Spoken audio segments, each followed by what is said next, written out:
If you want news and rumors that appeal, welcome to the Dusty Wheel. Hey, welcome back to the Dusty Wheel.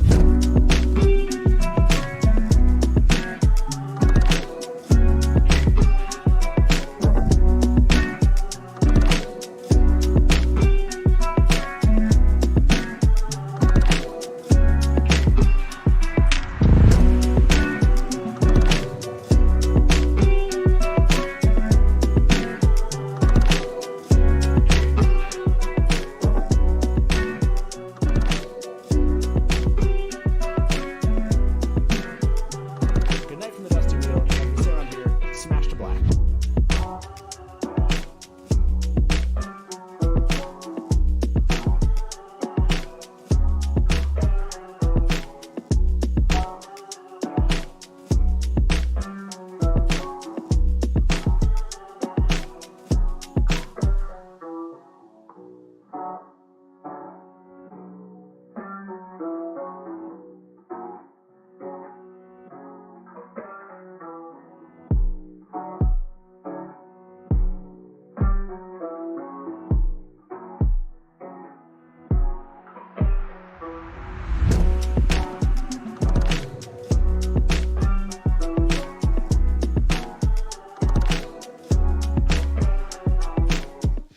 Hey, welcome back to the Dusty Wheel. I'm your host, the Innkeeper, and this is the season 2 premiere of the Wheel of Time. Woo!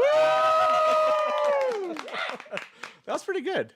I mean, hey guys, you guys are all live to the world right now. Thank you very much for being here. It's a lot of fun. Taylor, thank you for being here. Hopefully the audio is just like working awesome out there for you guys.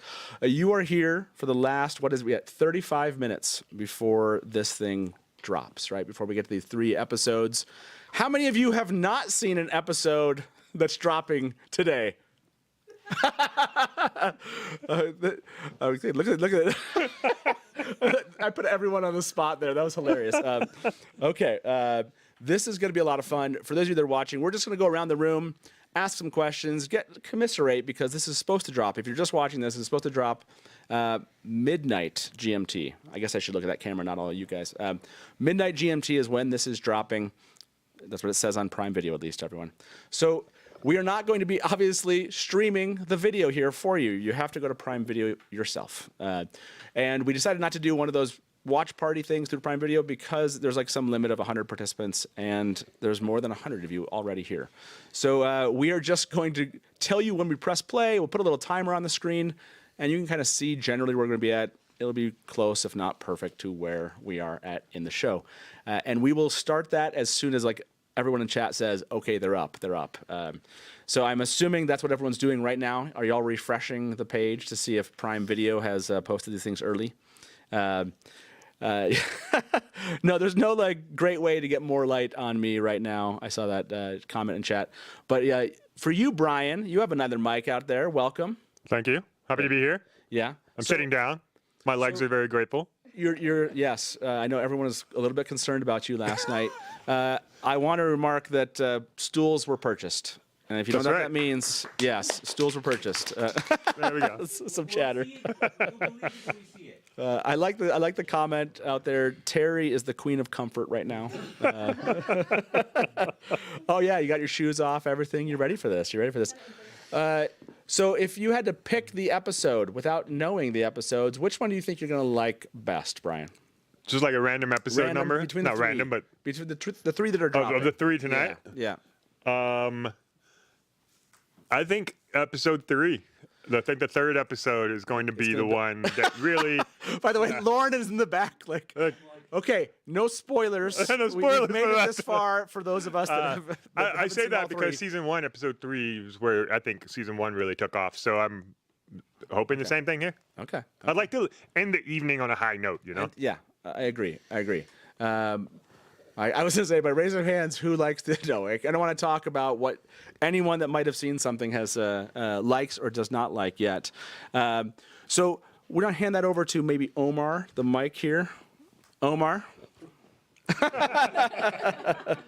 Welcome. I did ask this the chat here. Over 500 of you voted on this. Are you ready for season 2 of The Wheel of Time? 91% of you apparently are ready.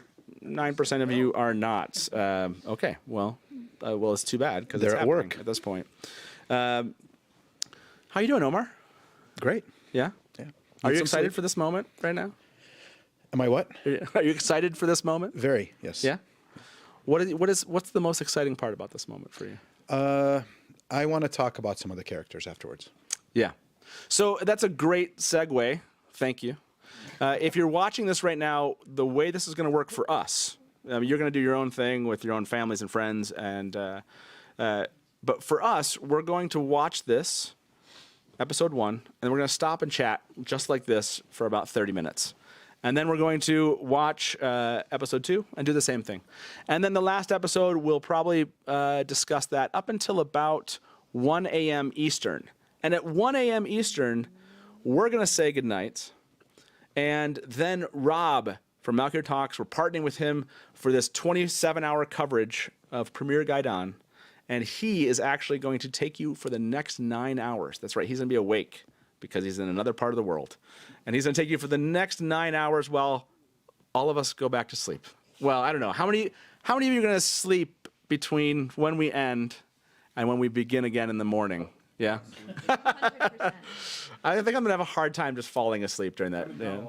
I might be checking into Rob's stream. There's a link here, and if you just let the stream end at the end when you're with us, it should kick you right over to that stream. But our mods can post that link in chat for the very end, and the link itself is in the description of the video. So basically what's going to happen is 9 hours are going to pass quickly for those of us sleeping.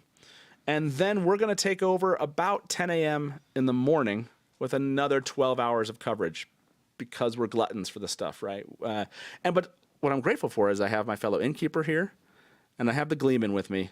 And they will be helping out run that stream so I can take a couple breaks. I know some of you were worried we don't have enough cough drops. Thank you. Thankfully, Grace brought some cough drops for us, everyone. So what do you want to ask the over 500 people staring at you right now? They're demanding. I haven't watched chat, but I'm sure they're demanding. You're like handing over. Grace, what should we ask everyone? What would you poll our audience right now? What scene they are most hoping to see in the first 3 episodes Oh, okay. from the books. So yeah, I'll look at chat and we'll see. I hope you heard that. What scene from the books themselves are you most looking forward to, or you think, without revealing a scene that you might have already seen? I guess that's a problem. Yes, only people who haven't seen Yes, episodes don't 1 through answer 3 the question. Can answer this. As you've seen the note at the top of the chat, no show spoilers beyond the episode watched, and technically no episode's been watched at this point. Please don't spoil some things in there if you've already seen some scenes. But yes, I guess that's a Igloo. I saw Igloo's a while. That would be quite the adaptation to get Igloo in season 2. Go back and see like 90 of testing. I think that one from the trailer is that's kind of been, and we know, right, that. Well, I guess we won't talk. We'll keep this as spoiler free as possible. So, quarterstaff. Ooh, quarterstaff would be a good one. Yes, Matt and the quarterstaff, Gawain and Galad. I'm seeing Dark Friends Social. It'd be nice to see that again in the context of actually watching these episodes. Aludra and the fireworks. Aludra. Okay. Fireworks. And the fireworks. Yeah. Okay. I'm going to ask everyone that. Are we going to see Aludra? How many of you, by raise of hands, the whole season here? Well, maybe not. This is a tough question. People might read into some things here. Are we going to see Aludra in season 2? It's so tough to make sure we don't. Yeah, I know. Are we going to see Aludra in season 2? Let's start that poll. My fellow Innkeeper, do you believe we're going to see Aludra in season 2? no, No. because we're saving her for season 3. Okay. It's a save. Okay, yeah. I see it. So we haven't talked about what we're most looking forward to tonight, though, right? Okay. Yeah. So Lanfear. Lanfear. Who? I guess I haven't. I'm running a poll. Aludra's somewhat important. So we'll let this poll run its course for a moment, and then we will get to the important character of the night. Is Lanfear. Are you really looking forward to Lanfear that much? I really think the people I'm looking forward to most are the new characters, the new cast. Okay. So Donald Finn, Natasha O'Keefe, Jade Duffy, Aviend, Ela Smart. Yeah. I know the others are great. Okay. And I've seen what they've done with the characters, so I'm looking forward to seeing them. But the new characters are the ones I'm most excited to witness for the first time. And I think a new antagonist like Lanfear is something to look forward to.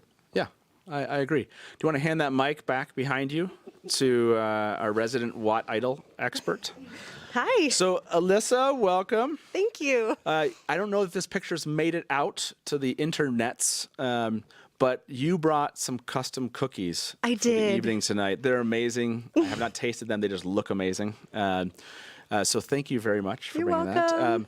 that. Is there something, Yes. I guess, from the trailer, Sorry. like without spoiling, without going into the deep kind of things that have been dropping in this last week, was there something out of the trailer itself that you can't wait for, or just something from the book that Well, you're hoping I just to see? have to say that Honest did not mention Kira Coveney. Ooh, I could my not be more gosh, of course. Yeah, how do I... Obviously, gosh. I'm really Yeah. excited for that. And well, the bathtub scene, no. But just the little snippet we got of her walking and looking excited about Yeah. whatever it is, I want to see what she's looking at. Everyone's reviews about her performance have been just stellar, and that she's perfectly embodies Elaine. I've loved Elaine since I was like 13, and I just can't wait to see her performance. Yeah. How many in chat, if you have never seen Alyssa's first entry into the Watt Auto contest, right. you need to go watch it right now. Okay, maybe not right now, but later. So Michael said, I look forward to seeing Celine, the innocent innkeeper, and also Lanfear, the totally separate character. Yes. Me too. This is, let me check the poll here. Over 300 of you voted on this poll. Are we going to see Aludra in season 2? 68%, Brian. 68% say no. Little fake. No. How about let's ask the more important question. Are you looking forward, here we go, to seeing, by the way, this is less easy to do a poll holding a mic. We didn't, we forgot to get a mic holder. Taylor? No, I'm just kidding. No. There we go. How are you looking forward to seeing Lanfear? Okay. So I'm trying to think if I can ask you, Lauren, a question. Let me see here. I'll be careful. I promise. Is there nope, that's not a safe question, everybody. I just want to ask. I want to ask a question. Can I ask a question? Yes, yeah, you can ask a question. Who's Yeah, ready yeah. for an entire episode of just one person taking a bath? Yes. This is like the only... Yes. This is the funniest thing is asking you a question. Do you have a question here in chat for Lauren that you think he could answer without it being a spoiler? That's the question. Does anyone have a question they come up with for Well, Lauren? I just want to say I'm happy to be here. This is Like, so exciting. are you guys excited? are all Yeah. the best people, and I'm so happy to share this with everyone who's online. And this is going to be an exciting few weeks. There's a lot of people I'm sure in chat that are going, why are you here and not in front of your computer, like doing some deep dives into... So can you tell us your schedule? That's my secret. Can you tell us your schedule for when's the next Unraveling the Pattern drop happening? If I knew that, then I would buy a lottery ticket. I wish I knew. It'll be done when it's done. Yes, right. Taylor, you're getting a call out for being on your phone. I'm waiting for him right now because they're talking about my calves. Taylor's calves are getting some attention on the stream. I like it. Maybe just Yes. watch the show, or like Taylor's calves. Is that? Taylor's calves. We're just going to take this. Yeah, exactly. Oh, that's a good question, Jennifer. Thank you. What character are you most excited for in season 3? Oh, A season 3 character you anticipate? Asmodean. Ooh, a call out for Asmodean. Asmodean, if you didn't hear that yet. I think you're probably I feel like Asmodean would be really impressed that you thought of him, and you were like, "I'm so excited to see him." Couladin. Okay, yeah. Couladin would be. Yes, we do. We definitely need a Couladin moment. I like that. Grendel. Who thinks? Well, these are hard questions to ask. Sulin's a good one. Yeah. Asmodean. Yeah, I'm seeing that.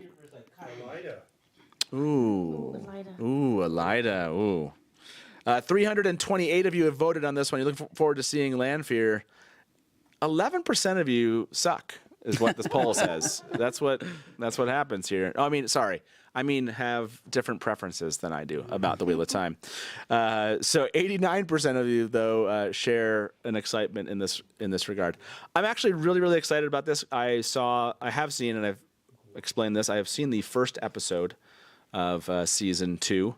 I did not watch any of the other episodes that I had access to, and we're finally here because that was really tough. And so I'm just glad that that's over today, and I get to watch episodes 2 and 3 new with everyone else and react to it, which is going to be a lot of fun. Have any of you ever done a live reaction show? Have you been in front of a camera in the midst of watching? Yes, Alyssa, have you? Yeah. I guess I sort of did live reaction. Oh yeah, you're doing responses. You have a channel, right? That you do some of these live reactions. Are you going to do stuff during season 2? I don't know. Maybe. We have to poll this. I'm just to poll it. Oh no. Okay. If you say yes, then. Don't take these personally, these polls. But should Alyssa? I just had fun watching those, and it was embarrassing because I cried and acted like the crazy person I am and let people watch it. My first reaction video, I was just so excited. I wanted to just sort of record and see what happened. And then I sent it, I think, to Lauren and Rob. And then Rob posted it publicly. And I was like, thanks, Nice. Rob. I guess I'm doing this now. Nice. It was super fun. I'm seeing a lot of Kara said I said 11% of your band. You're not. It's tough to kind of do those videos, but then you just get used to it. By the way, I'm polling this right now. I'll let you know what they answer. Please say no, everybody, because if you say yes, I will do it, because that's how I am. Well, maybe she should have looked at the poll before she said that, everyone. Really close. Okay. It's a very dusty wheel kind of poll. Is basically. I have a whole box of tissues ready for tonight. Who's going to shed some tears tonight? Me when I see Lanfear, probably. Okay, maybe not. I don't know, but maybe. This has been my entire life. Hold on. I think it's a good time to pass up the mic to Taylor. Taylor, tank top. Taylor is not wearing a tank top today. 650 of you are here watching us just chat away the last 20 minutes before the episodes for season 2 are supposed to drop. Again, as a reminder for anyone that's newly arrived here, we are not going to be playing season 2 on the screen. You're going to be seeing these lovely people with the lights off reacting to the first 3 episodes. We're going to stop after each episode and just chat for about 30 minutes. And then we'll get started again. You don't have to stop your own. You can go with us. You don't have to. But we're going to be following chat and bringing you into the conversation that we have, kind of just like this as we go through these episodes. So, and then at the very end, like I said, we'll end at 1 a.m. Eastern, and we'll hand off the after party to Rob at Malkier Talks, and it's gonna be a lot of fun. So, Taylor, welcome. Thank you. Are you looking forward to this season? Yes. Yes. Yes. I'm excited. Oh, sorry. Go ahead. I'm excited to see what they refine in this one. Okay. So yeah, maybe speak to that a little bit more. What did you think could be refined in season 2 that you are excited about seeing potentially? I think a lot of aspects. I think I'm excited. I'm excited to see more character development. I'm excited to see more cold opens. I mean, season 1's episode 1 cold open, I think really set the bar. You and I have talked about that a lot, haven't we? to a low, and so I'm excited to see them reset that bar. Reset the episode 1 bar. Episode Okay. 1. Let's see how that feels going into this new season. And okay, I like it. Okay, so for you at least, what was I going to ask you? Shoot, Taylor, what was I going to ask you? What are your hopes? No, we already asked that question. I was going to ask you something, and now I can't remember. What are your anymore. hopes and dreams? When I was a young lad. Ooh, do you have a favorite character in the show? Because I don't want to. Do you want to reveal now to everyone watching that you've been reading The Wheel of Time? Wait, what? I have been reading some of The Wheel of Time. That was a guess, everybody. I didn't know. I just threw it out to him, hoping I was right, and I was right. Yeah. Are you currently reading? I am currently reading. What? Reading what? Yes, keep going. But I don't want to explain how I came to the decision of the thing that I decided just yet. In that very That vague- was convoluted. term. Wait, what just happened here, Yeah. everybody? I don't know. I just did not expect that answer. Yeah. Wait a second. By the way, Moon Shadow said, "Nah." Wow. I don't believe you. That hurts. Alyssa, I don't know if you saw the poll. Hold on to that mic here, Taylor. It was a dusty poll. Should Alyssa do season 2 videos on her channel? And all of you said yes. So, and that's like 315 votes. So that's pretty. That is, I think that means you have to do it. That's what I think Reverse happens reading here. order. So Taylor, I wanted to ask you this question before. Hey Terry. Oh, one Taylor's second, everybody. Back in the will. Kate, can you go tell your mom that we have another guest arriving shortly? Thank you. Thank you, Kate. Thank you very much, Kate. That's right. Who wants Kate to be in the front row reacting to this? I just didn't want Yeah. to interrupt Taylor's Yeah. Kate's got to be here, right? I knew I was getting kicked out. So Taylor, this is the Yeah. question I want to ask before we talk to the gentleman next to you. Okay. Um, Which one? Can you explain to the audience and all the people we have sitting here your rating system? Because this is going to come into play. As we go here. So Okay. Yes. Yes. I can explain it, and I can do it really fast. But we only have 15 minutes. 1 second. I'm getting. Okay, we're good. So yeah, go ahead. Okay, the rating scale is extremely easy, everyone. Okay, I need you all to just listen for 1 second. If 1 is a movie so bad that it was repulsive, that it was unforgettable, it was the worst of the worst. Okay. And 10 is the best of the best. Okay. The godfather of ratings. Okay. Okay. That means what would 5 be? 5 would be good, right? Okay. Yeah, I see what you're saying. I feel like everyone's saying good is 7. Okay. And good can't be 7 because 7's 3 from the most perfect thing you've ever watched. And so I feel like we don't. A 3 and 4 sounds scary because we're all from America and that's how we, in schools. If you get a and 3 out of stuff. 10. Like yeah, it. right. But if I give a 4 to something, that means like it was almost good. Like I almost had Wow. if an enjoyable time, and it missed a couple marks. Okay. And so I think. So your good is 5 here. You have thoughts? I have thoughts. Okay. to speak. Nameless, what do you think about this rating system? It's a bunch of crap. So let's do some math, Taylor. Okay, I'm ready. 1 and 10. Okay. What's halfway between? 5. Okay. That would be the average, not the good. What do you mean? Yeah, he's Wouldn't saying 5 be average and not good? But you're saying 5 has to be good. Good is average. Because incredible is 10. Well, Taylor's but I would good say is good is like it's good. Average is average. But good was like. This is the argument all these people showed up for is Yes, to watch this is Taylor and I duke it out about ratings. Okay, so I'm going to ask a poll here. Perfectly. Can you, Nablus, can you give us your rating system then? And then I'll ask everyone whose rating system did you What is that beans thing behind me? Okay, Nabe, let's go ahead and share your rating system here. Yeah. The correct rating system Okay. is 5 being average. Okay. I'm just playing. No, someone said I don't. See, someone said in the comments 6 out of 10 is a little below good. That means you're saying 7 is good.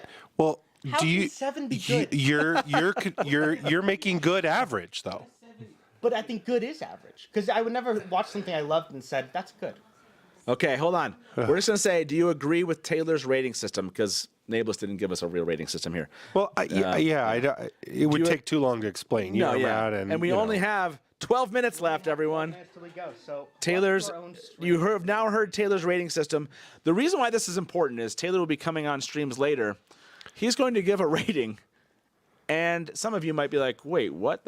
But Taylor has a unique rating system, and as well as my wife. Oh, it is hers too. We'll right? get the Tay squared approach. The Tay squared. I like that.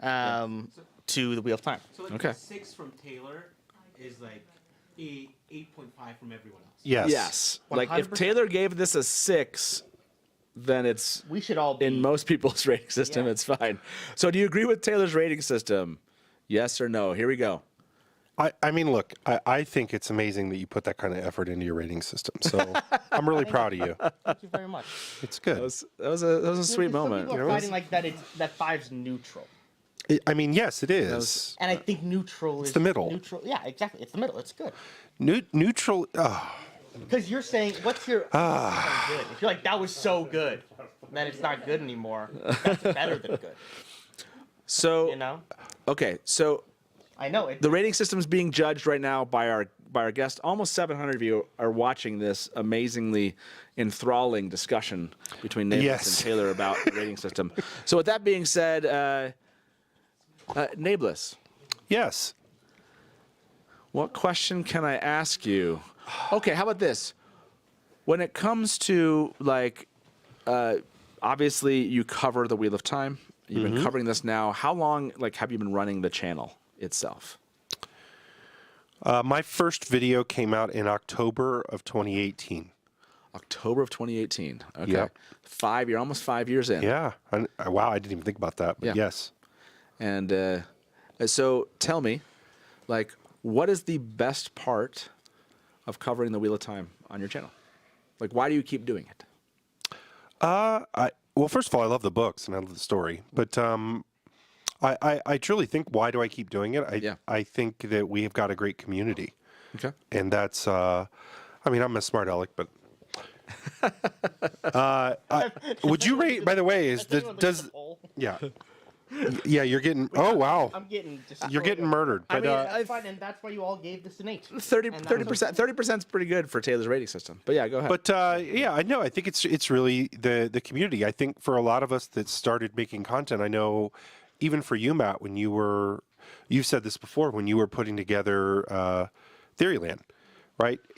Most of us did not have real life people to talk about these books with, right? Yeah. And I think that's a big piece of this, is being able to share that your nerdiness with other people, right? That have a similar interest. And look what's happened. I mean, there are close to 700 people Close to here 700 people watching. ready to watch this. Nerds, geeks, right? All of you are nerds, by the way. Yeah. But how would you rate the community, Taylor? We don't have time, I think, for that. I mean, are they just going to get we got 9 minutes. Are they only getting a 6 from you? Yeah, everyone Good, I take feel the potty break that you need to take at this point. We're talking 9 minutes here. A reminder for those of you that are watching, and maybe let's end this poll first. 31% of you agreed with Taylor's rating system, which honestly is much higher than I anticipated. So well done. Yeah, exactly. It's almost half. It's almost half in everyone else's rating system. You know what? I'm going to give your rating system a 5. Take that how you will. I'll take it as I think that's pretty good. Yeah. Yes, I see a hand. Yes, Caitlin, you can come down and sit over here if you'd like. Yeah, I just didn't know about the camera. No, but you don't come down and sit. Let's come over down over here. You can Yeah, switch come me down out. this side, and then you can come right over by. Yeah. No, Taylor, I'm going to take that seat here in a bit. So, I know. Okay. Yes, my kids are here, everyone. They are all here. Hey. Yes. You were basically not being perceived up there. So, Taylor, you widened that a little bit more so you can kind of, I don't know if you can tighten that a little bit. Yeah, just Do I need to move so that the Hatch family can have the whole front it's row? right next to your mom right over there. Yeah. Yeah. Okay. All right. So, by the way, would Taylor Hatch stay in a hotel rated 5 out of 10? That's the real question. The problem is the world is not on the scale of Yes, that is true. The world is not. Over 700 of you are now here. Yes, if you were just joining us one last time here, we got 7 minutes. Are you guys all checking the Prime Video app to see? You're going to sit right there, right next to... Okay, you're taking off Caitlin over there? Okay. Okay, grab a blanket there. Okay. Are you guys checking? Has Amazon dropped it early? No? Not happened yet? Not that nice to you. Okay. Why would they drop it now? We still have 5 minutes. So for everyone that's just showing up, this is how this is going to work. Supposedly this drops at 8 p.m. Eastern. The first episode, I'm assuming all 3 will drop at that point. 8:15 Dusty Wheel time, though, right? Yeah, 8:07. Okay. Yeah. Caitlin, you can go ahead. No, yeah, just sit next to your mom right over there. Yeah, not the far one, just one of the 2. What did you say, Taylor? You see Dirk's comment? No, what did Dirk say? Taylor's scale is objectively better, but it feels wrong. I give that comment a 5. So when we see this, you can either wait when it drops. You can either wait for us. It'll probably take us a minute or 2 to get it up on the screen and get going, and time it with us. Or you can just watch it like I know you're going to do. But feel free. We're going to put the timer up on the screen showing you where we're at, and then when we're done with episode 1, obviously it's going to be muted. You're just going to see our live reactions. You're not going to hear us because we'll be watching the show. Then when episode 1 is done, we will pause that. We'll come back here, turn on the lights a bit. And Taylor, are the lights dim right now or are they full right now? Yeah. Okay, great. We'll turn on the lights just like this, and we'll have a conversation with those of you that are in chat or not. It would be, Joe just said in chat, wouldn't it be funny if it didn't drop until midnight and Matt had to vamp for 4 more hours? Yes. This would definitely not be what you see for the next 4 hours if they actually don't drop this thing at 8 p.m. Do you think there's any chance here, Nablus, that there's like a server issue and this thing doesn't drop here in 5 minutes? No, I don't. You think it's too... Plan B, and C, and D. We do have plan... Oh, well, yes, we do. That's true. That's true. We would get you up here and you'd start running this with us, and I'd go sit in the back and chill, right? And all the Innkeeper and the Gleeman would take a little... Well, if they don't drop it, I'll just tell everybody what happens. Does that work? No, that doesn't work. No one thinks that's funny. I'll just tell the story. That is very much trolling this audience, isn't it? Okay, we are down to 4 minutes. Any final thoughts, questions from the audience or from this in-person audience before this happens, before this drops? Is cereal a soup? Zoe, can you give us a more of a Wheel of Time question? No, I can't. Okay. Is the cereal that Logain is eating? Ooh, okay, there you go. Done. Is the cereal... Is it cereal or soup? Okay. What is the difference? You just kind of spoiled a little bit. Before we answer that, trailer, right? before we answer that question, is there in a the difference trailer. between porridge and soup? It's in the trailer. Is it? Is there a difference between porridge and soup? We need to know the answer to that okay. before we answer the other Is question. there? That's a long question here. I'm gonna put this on my shoulder. There we go. Is there between porridge and soup? There we go. Okay. How do you spell porridge, everyone? What's the... P-O-R-R-A-G. Thank you. It's 2 R's. I was like, that doesn't seem right, everybody. Okay. Is there a difference between porridge and soup? Yes or no? There we go. We'll ask. That's how ridiculous the question is going to get at the end of this. Over 700 of you have stuck around to the final 3 minutes. I hope you are able to watch this right now with family or friends and us. If they aren't around, hopefully we are your family and friends to watch this with this evening. Put us up on a screen. You can see our reactions to what you're watching too as we go, or you can come back and watch our reactions later. This will be saved on the channel. This is going to be fun, guys. We're down to just about 2 minutes here. So, Taylor, go ahead. Yeah, Taylor's... If just what'd you say? If Origins drops right now. We're watching that first. If Origins drops first, no, we'll watch that later. Okay, Taylor, you can go ahead and try the timer. This timer is just a test timer, everyone. Okay, that's right. I'm seeing a little bit of a delay. That's right. I was like, you can start it now, Taylor. It's just a test timer. Nothing's happened yet. But we do have, again, 2 more minutes before this drops. And you will see a little bit of flurry of activity, which I will start right now. Okay, I don't see anything here. Nothing yet on season 2 that I can see. I wonder if we're going to have to back out of this program and go back. So, okay. Nothing yet here, folks. Nothing yet. And we are down to just about the final minute. By the way, if you want to know the answer, over 300 of you voted on this ridiculous question. Is there a difference between porridge and soup? 93% of you say yes. That's right, 93%. Ted, good to see you, man. I just saw in chat you're taking off. Totally get that. But yeah, leave us up on your screen. Watch our reactions. That'd be a lot of fun. Or you're all going to go do your thing and come back later. We will be live for the next 5 hours, basically. That's 3 episodes with some chatting in between. It's 1 minute. 1 minute here. Are y'all ready for this? Get a refill. Are y'all ready? Yeah, take a last break. Yes, Kate. Oh, we want to give Kate the mic from there, Mablis? Yeah. Yes. While we're here waiting, Yeah. For the people here, Yeah. I don't know if the photos change as much, Okay. but can we just mention how beautiful Maureen looks? Oh, yeah. So Caitlin is talking here about the cover art on Prime Video's page. So, She's no land. not art, you know what I'm saying, picture, Yeah, image. no Lanfear. I'm going to go back out and jump back in. Did it drop yet, anyone? Taylor, are you gonna set us free on this episode first? Okay. Innkeeper, you don't have to hold on to those duties here, so that's excellent. We did some head nodding. Okay. And now I'm going back and forth. You need to leave the app. Oh, it's there. Is it there? Wait, what? Because it doesn't say it's. No. Back out of Amazon. I don't know. Yeah, I think you need to. Okay, yeah, you guys got to tell me if you see it or not. You need to back out of it. Go out of the. Yes. Oh yeah, you should Yes, totally show yes, those. yes.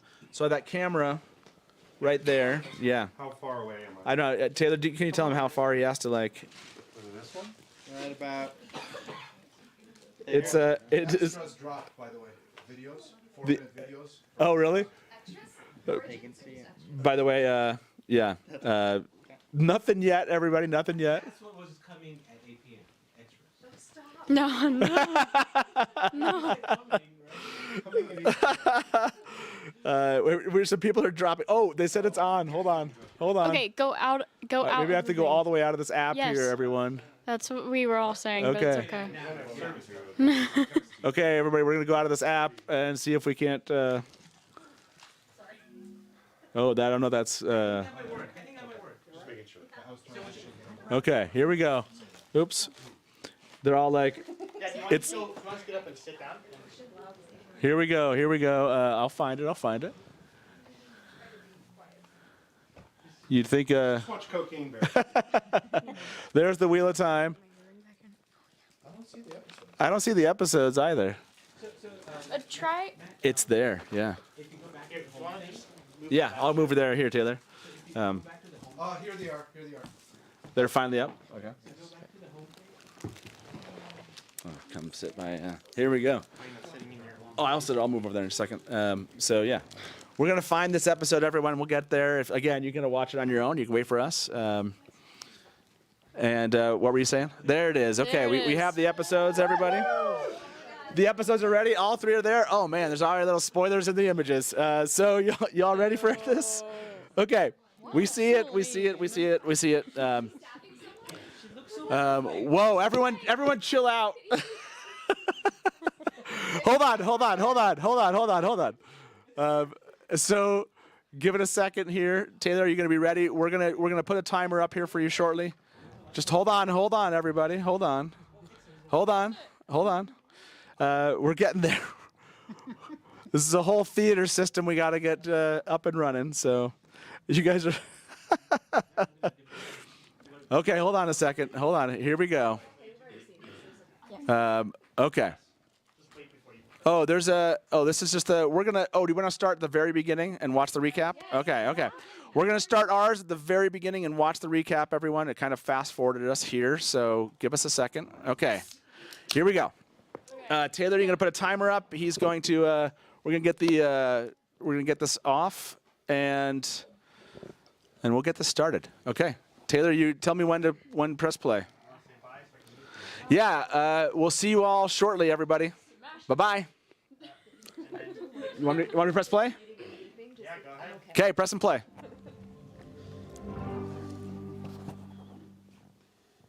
The Dark One is waiting. His whisper.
How about now? Can you hear me out there? Can you hear us? Okay. Well, we made it through the first episode. How y'all feeling? Yeah? Yeah? Terry?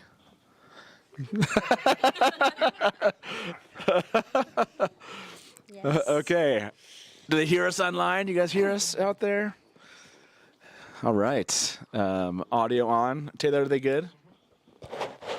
Okay. Well, that was episode 1. How do we feel about the scene we stopped on? We stopped right here where it was about to show us what was going to happen. Who's in favor of watching this? That's what I thought. not you. Put your hand down. Okay. Yeah. So Terry. Oh, Terry. Yes. What was your overall reaction to episode? You just watched. If anyone doesn't know this, you just did a full rewatch of season 1. Yeah. So what would you say is like? Where does this compare to all of the other like episodes from season 1? I don't know. You don't know? It kind of. I don't know what you want me. What's to your say. rating? What's your rating for this? Oh, Yeah. it was very exciting but very sleepy. So I don't know. Sleepy Sorry. and exciting is what Terry I gives almost it. fell asleep for a second. Did you almost fall asleep? Okay. I was on trying the to like. on the sleep meter. This isn't necessary. This is kind of like Taylor's It's rating really system. dark. I think no, I think it's really dark, and I've been up all day. Okay. It was awesome. It was so pretty. Okay. Yeah. It was pretty interesting. Okay. Out to you, Brian. Yeah. So you had not seen any of these episodes. Not seen any of it. Okay. So what was your overall reaction to episode 1? 2 words. Yeah. Barney who? Oh wow! Ouch. Barney who? Wow. Okay. Okay. That's the scene with Matt, and I just like instantly bought that's Okay. Matt. There was there was no cognitive dissonance for me at all in that scene. So that was my initial reaction. Did you guys have the same reaction to seeing the new actor? Okay. Yeah. Okay. Okay. And my other reaction is the quality across the board was just sky high for the whole episode. The production value's way up, the writing's way better, the acting, costumes, the set, everything was just. I'm seeing a lot of shaking heads. Yeah, maybe ask that in chat for those of you who are watching. Did you feel like there was an upgrade to all the things Brian just said? You know, when it comes to writing, acting, and even just the cinematography. Yeah, I'm kind of curious. And then let me go around the room. We'll start from the top and just quickly say your rating for the first episode. Okay. And just like yell on Taylor's rating system, or not on Taylor's rating system. Okay. 1 to 10, 10 being the best. Go, Lauren. 5. It was good. Is that what you're at? No, 5? in all seriousness, I'm Yeah. not rating the episodes until I see the whole season. I can't do that. This is a Comparing content creator if I'm thing. comparing it to season 1, it's way up there with my top rated episode from season 1, if not higher. Okay. Like Okay. Brian said, the quality of writing. You know, I've been wondering about non-book readers if they're going to feel like this was a little bit slow. It does feel a little bit slow, but for me as a book reader, there was like 0 filler. Every line of dialogue had some like deeper meaning for book readers and it didn't feel like it was just thrown in as fan service either. It felt like it has deep meaning to all of the characters. And I just want to say that Beltane scene gets me choked up every time. And I was not expecting that because that's like a new invention for the show. And that whole thing with the lamps is just so beautiful. And I just love how they tied together the characters' love for each other in that way. So anyway, I rate it highly. I don't have a number for you. What's your rating? You don't want to do it? Yeah, you don't. You're rating between 1 and 10. I'd probably give it a 7. I thought 7. it was Okay. It was really good compared to, I mean, all of last season. Just that one episode was like way better than last season in itself, and it gets me really excited for this whole season. Okay. Yeah, I'm seeing a lot of kind of 7, 8s, 8.5s. I see some 9s here. Let's see if I roll this back a little bit. Alyssa? Well, I'm a really easy audience. Okay. Doesn't take a lot to make me happy when it comes to Wheel of Time. So I'm totally 9.5. 9.5. There Okay. wasn't a scene that I didn't want to have keep continue. That's what was a hallmark of being how good it was. I wanted every scene to keep going. Okay. That was brilliant to me. And Steve, everyone! Steve! What? The mystery has been solved. The mystery has been solved. Everybody I've seen today has been like, "Oh, you're Steve," and I'm like, "Why does everybody know who I am?" This is my friend that I met. How long ago we meet? Just 2 years ago or so now. 2.5 years ago. 2018. 3 years ago? I don't know. Yeah, it's 2019? been a while. Because it was before all the lockdown stuff. Yeah, that's right. That's right. Well, thank you so much for being here, Steve, our very own Steve, and we'll explain afterwards why Steve is such an important name among this crowd, especially. So, yeah, like it just makes me feel very special. What was your, if you had to rate kind of what you just saw, what would you say? Oh man, I feel like I need to process. I don't know. There's no allowance for processing at this point. It's just pure adrenaline. That's generally how I live. I think I have a weird perspective on the whole show because, like, I started reading Wheel of Time when I was in 7th grade. It was super formative for me. And so when I watched the first season, I was just amazed at the fact that somebody loved this as much as I did. Yeah. That's so, anyway, like I loved it when I was a kid. And so like, just to see somebody like bringing it to life and me, and even like the biggest complaints I have with the show so far are just that nothing feels full enough in terms of people. Like there's no cities. There's the books are just full of people all the time. And the show, I think it's because of COVID and restrictions and stuff like that, but it's just not enough people. But even still, like the fact that, you know, the settings are all fully fleshed out and it's like, oh yeah, I know this place, you know, like it's a great feeling. So season 2, episode 1, man, I don't know, it was great. 10 out of 10. Every episode, every season, 10 out of 10. Love it. I love that attitude. There you go. Okay, Innkeeper, what are you thinking? Solid 8. Solid 8. Okay. I think so. Yeah, I think that so whatever pacing issues, maybe it was slow for people. I think it had everything though. The only thing it didn't have is it was a one shot of Rand. So if there's one thing I can say about it, I was like, oh, Rand, and that was it. Yeah. But I thought you were gonna say Lanfear. No, I didn't expect Lanfear to be in the first episode. I thought it would have been odd. Did it seem like I gave that away for the last 2 months that Lanfear wasn't in episode 1? I don't know. I tried to. I mean, there was action. There was character building. There was there's the power dynamics. Yeah. Bail Doman. Bail Doman. Exactly. Yeah. Right? New character. The Shinarans were awesome. Yeah. Yeah. So I mean, if there was a little bit more of Rand, I would have rated it even higher. But I think solid 8. A solid 8. Okay. Yeah. I agree. Grace here. You want my rating? Yeah. I'm gonna go 8.5.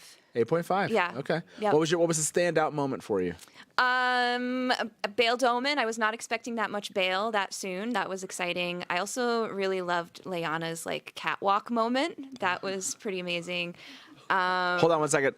If you're in chat, a reminder, we have only watched episode 1. Don't put anything about episode 2, 3, or beyond in chat right now. We're trying to keep this a place where people can come and watch along with us if they want to. So just make sure, if you've already started episode 2, don't talk about it. We'll start that up here shortly. So yeah, go ahead. I loved Hot Thomas. I was not expecting Hot him Thomas. to be so hot. But, Hashtag Hot Thomas. I like kind it. of voice going. He was incredible. Thomas. I was like, who's Thomas? I don't know. Did they say his name? Because I didn't hear them pronounce it. It was definitely in the closed captioning, or it was in the subtitling. Yeah. How do you? Did they say Tomas's name, or was it just in the closed captions? They did. Okay, so Tomas. Yeah. It doesn't matter. Anyway, what hit me the hardest was Nynaeve's moment when she drank the water. I don't know why, but that just killed me. Yeah, so good. My kind of that moment was, again, kind of going back to what Lauren said, the Beltane and the lamps, but the fact that Perrin takes off his ring puts it on And then puts takes it. I mean, like Layla, new character, new thing. Maybe didn't land, whatever. But the fact that they used that and how they're building with that, I thought that was really good. That's cool. Okay, Omar, where are you at? I will give it an 8. An 8? Yes. What was your standout moment? A few. I think this is not my original thought, but like internally at What's Yours when we're discussing this, that trip that Egwene takes from the Amerlin's study all the way down to the kitchen. Yeah. Shows us more of the White Tower than the entirety of season 1. This is the 4th time I watched the episode. I'm still reacting to some of the lines. I'm still liking what's happening. Did anyone have that scene? Like, it gave me like sitcom vibes a little bit, and I don't know if they did it on purpose. But as she's like walking down, I could hear like, "Come on, knock on my door." And I don't know. Like, there's like, I just heard like sitcom. I don't know why. I just, yeah, there was a little bit of that. Anyways, Yeah, I'm not in love with the I see what they're doing, but this is one of those things that could come off different depending on the person. The combativeness, the pushing away between Moraine and Lan. It's almost like remember how Agelmar was, off-putting, pushing Aes Sedai away. We know they're probably going to walk this back, but it's just uncomfortable. Yeah. But I think uncomfort leads to a payoff later on, I think, down the road. seeing why we're getting that. Yeah. But again, if you really think about it, we saw everybody has a goal. It was very clear what they're doing, and just it all connected. And I'm gonna just say what Alyssa was saying. I wanted more of all of it. Like, just give me. Yeah. But we also, by the way, we did get more. Like the conversation between Doman and Moraine. If that had been season 1, it would have been walked in, Quindiar, 10 marks, and walked out. But here, I will say that I agree with you. It did seem. I just remember last year it was like they're not spending enough time with our characters, and then with this one, there's like the tendency to be like, it's going too slow, and it's like there did seem to be a lot more kind of moments with characters that actually had more meaning than I feel like season 1 did with this. Yeah, we both got like not enough time, but way more time. Yeah. Yeah. Time has no meaning anymore. Okay, Kate. But I do want to say, this would not be a Wheel of Time show without an extended bath sequence, which was. They didn't even they didn't joke. They're like, here you go. It was the first thing. If you hated the books because of all the bath scenes, this is what you're getting for the rest of the. Yeah. Such a good example of show and not tell, because there's no dialogue. Yeah, that's true. That's a good point. The most amazing actor on display.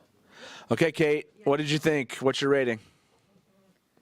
Darn it. Obviously, I'm like one of the last people, and I didn't decide fully before this. I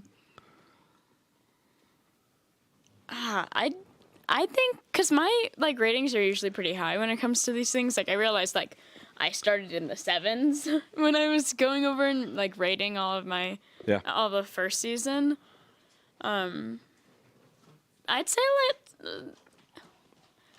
that's a 7 for me. A 7? Because I feel like while it was a great season opener, it could get. I feel like that's setting us up. It could get for warmer. Even better. It could get warmer. Oh, sorry. It could get better. It could get better. Yes. No, I agree with you. It did feel like a setup of an episode. Like they have a lot more to do. It definitely felt like a foundational kind of resetting, if you will. What was the standout moment for you? There were 2 parts. Okay. 2 things. I liked the opening with Egwene walking all through the different places and everything. I really like that, and I do see the sitcom vibe to it. Did you hear it a little bit? Yeah, a little bit. And then freaking just the ending being it's shocking that something can be iconic when it's the first time I've ever seen something like this in a series, but I don't know. I thought that was really cool to see her, see Moraine struggling. Not necessarily struggling, but just she needed help at that moment. She was struggling. Yeah, she was struggling to fend that off. But of course, it was like I was like, this is the first episode. She isn't gonna die. There's nothing that's gonna actually happen to her. Gotcha. You like she was in danger, but you knew she wasn't in danger. I was like, okay. Where's Lan? Come on, just show up. So, Terry, we're going to come back to you here. I didn't ask you if you had a standout moment from the show. I know you said you were a little bit like sleepy, but you... No, yeah. it was just dark in here, and it's cool. So I, embraced middle-agedness. I liked that I saw Loyal. Yeah. That's his name. Yeah. And that was really cool because I thought he was a goner. Yeah, I heard you kind of like when Perrin and Loyal showed up, you were Well, like, yeah. yeah. There's a little hoot there. And I like the sword action at the end. The sword at the end, yeah. That was really cool. Okay. I'm asking everyone what their ratings are. Nablus, we are down to you. How did you rate this? You've been thinking, you've had a little time to sit on this, so I expect this to be a well-considered rating. So For the completely well-considered rating, yes, you'll have to stay tuned till tomorrow when my spoiler review drops. so on much YouTube, like a content creator, yeah. because I've already made it. However, so I won't be giving a score right now. You'll have to wait for that. But, Okay. I said this in my non-spoiler review. It's an upgrade all the way around. Okay. Right? And again, this is not a spoiler. The rest of the episodes are the same, right? In the upgrade all around piece, right? Okay. Like that's so the standout moment for me, honestly, is the Leandrin stuff. Okay, yeah. I really love what they're doing with Leandrin as a character. Yeah. And what you saw there is awesome. I thought taking that scene that was done with Swan in the books and giving it to Leandrin to do with Nynaeve was a good choice. Yeah, who agrees with that are left here, that are not on like breaks? Yeah, I think I agree with that too. Why did you feel like that was a well-chosen adaptation moment? Because it makes Leandrin somewhat relatable, but at the same time, like you can see her definitely poking the bear with Nynaeve there. Like, yeah, she's got an ulterior motive, but yeah. And I don't want to expand any more on this because I do know what's coming, and so I'm gonna shut up on that. So, okay. But I think it's a great scene. Yeah.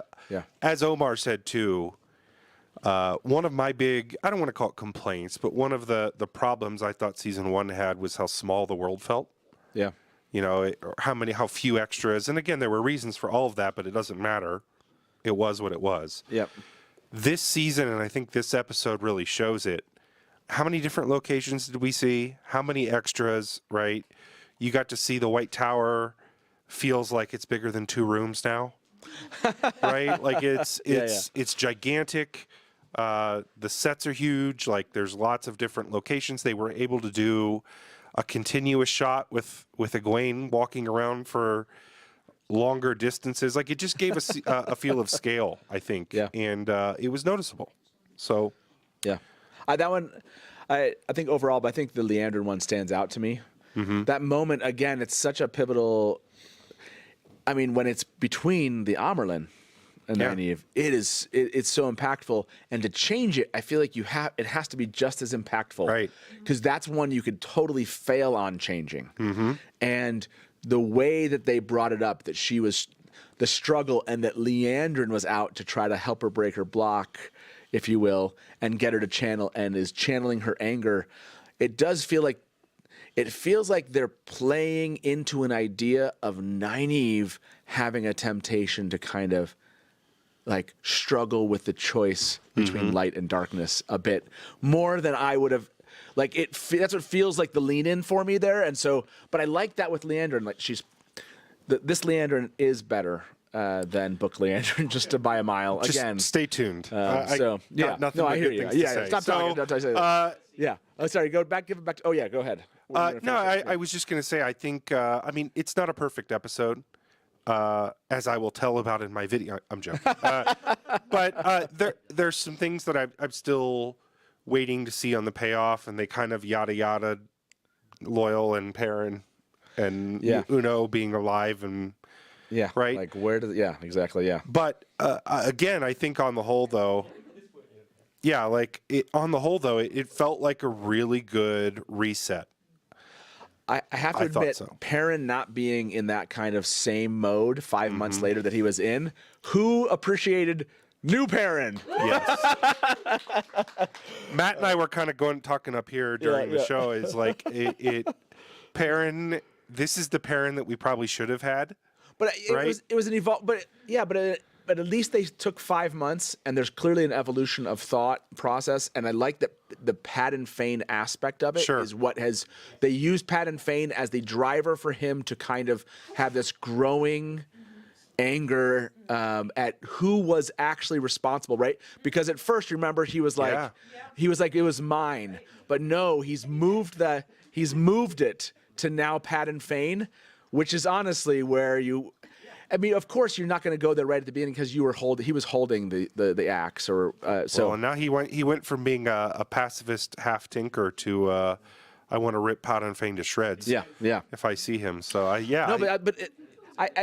if that was always the arc that they planned and they were going to get us into this moment, again, it's that kind of difficulty of watching a single season and not getting anything else, and now seeing this and going, okay, if I had watched episode 9. You know what I mean? Like if I had passed on from episode 8 and they had 5 months later and Perrin, I think there would have been less frustration for the last 2 years of like, what?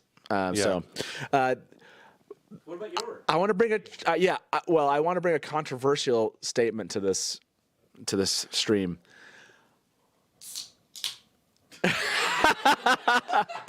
That was great. I don't know if that caught that. I don't know if Brian opening his pop. So Varen is one of my top 2 characters. And I struggle with Varen right now because I don't feel like they caught. Maybe I have to give Varen a little bit longer, but like the character doesn't feel like the Varen that I want. So I'm not saying I don't need reactions. I'm just saying the Varen that we've met so far, I will give it time, but I did not recognize the character as Varen. Does that make sense? So what I will say, this is not a spoiler or anything to do with the future. Because this is Varen Dean. Varen Dean. Well, that's exactly what I was going to say. I think she's far more Van Dean than she is Varen right now. Okay, so right? yes, is that a good way of putting that? Like, that's Varen Dean, right? Yeah, that's kind of. I'm gonna tell you the answer to this poll, which is how do you rate episode 1? 59% were in the 8 to 10, 36% were in the 6 to 8 kind of range. In terms of like, if you think of who Varen actually is, they're not showing that. So she is doing that well. I need time. I mean, two of your things, right? They need to get Varen right. They need to get Lanfear right. Here, yes. take the mic from me so I don't say it. So so you answer that. What do you think? What do you think about? What do you think about? What do you think about Sheriam? I get both Varen and Lanfear. Okay. Yes. No. What do you think about Sheriam? Like, I thought she was also different than how I remember her, and her role as like this. Almost like a lead. I mean, she's a leader, right? Mistress of the Novices. Sure. Yeah. But it was different. But I've explained this to people. Not an important character in my brain. You're like, don't care. No. I mean, she was, another choice you're right. they made. Yeah. And how that character feels is much different than the Sheriam I would think of. And it's not just the fact that there's not the fiery red hair. It's just the demeanor and. But I liked Sheriam in the show. I agree with that. Yes. Omar, go ahead. This is for everybody. I think we all are just gonna agree, bro. The people who almost died, we're just not gonna talk about it. Just kind of like a year passed. We don't know what happened. It's like nobody ever died. Loyal didn't get stabbed. Yeah, there was a little bit of a. No, I think they all was like, how are we gonna fix this? You know what? We're not gonna fix it. It's like they're walking. Do you really want to talk about it? Just let them be. So. For 5 months. Yeah, exactly. Right. Yeah, but that's the thing. So. Okay, Alyssa? Were you looking for it? Oh, Lauren, go ahead. Yeah. So, I have a lot of thoughts, but first of all, we've only seen these people in like one scene each. I get it. There's room for change. There's room for growth. Just like people who judge the whole series because of season 1, Like, let's wait and see. They have a plan. And if nothing else, this episode made me feel like, oh, some of the things I wasn't sure about in season 1, it turns out they did have an idea of where they were taking this, and I'm happy to see where it goes. So I think the same is true of Varen. My opinion of Varen is that she turns on her sort of distractedness at times when she's around certain people. And when she's at home with her sister and Moraine and Lan, she doesn't need to turn that on. Okay. That's my opinion. As far as Sheriam goes, what I love about the Aes Sedai portrayal so far when they're together is how they're all trying to be that cool and calm. Like, I don't share my emotions with anybody. But when you see them by themselves or in comfortable situations, like, again, with Adeleas and Varen, they're more comfortable and they're willing to show their emotions a little bit more. When Moraine's alone in the bath, she shows those emotions. But when she's with Lan or Bail Domon, she acts like the cool and calm Aes Sedai. I think that's actually been improved for season 2 as well. Just that little scene we saw. Of course, Leandrin, she can't help but be fiery no matter what. But I loved that Sheriam was trying to be cool and calm. No, I agree. I just wanted a little bit, if they had given me a little bit of the distracted, like an ink smudge on the nose. Exactly. If it just a little bit where she was focused and then she was something else stole that focus from her in a way, like they could have done a little twist. And again, we've only seen this one, and I get it, like Alyssa, we're going to give the microphone over to Alyssa. She had messier hair. It's just too perfect. yeah. The hair's too on. I like this Verendine aspect. What about Perrin? Were you satisfied with what we got from that storyline with Perrin and Elias, or were you kind of hoping for that we had gone further in episode 1? I think it gave a good preface to their relationship and a good introduction, and I hope. I mean, I that's a sort of a silly question because I want more of everything, right? I kind of sure. Okay. But Marcus Rutherford, I mean, he's just almost unrecognizable from his like cute little Instagram posts and stuff.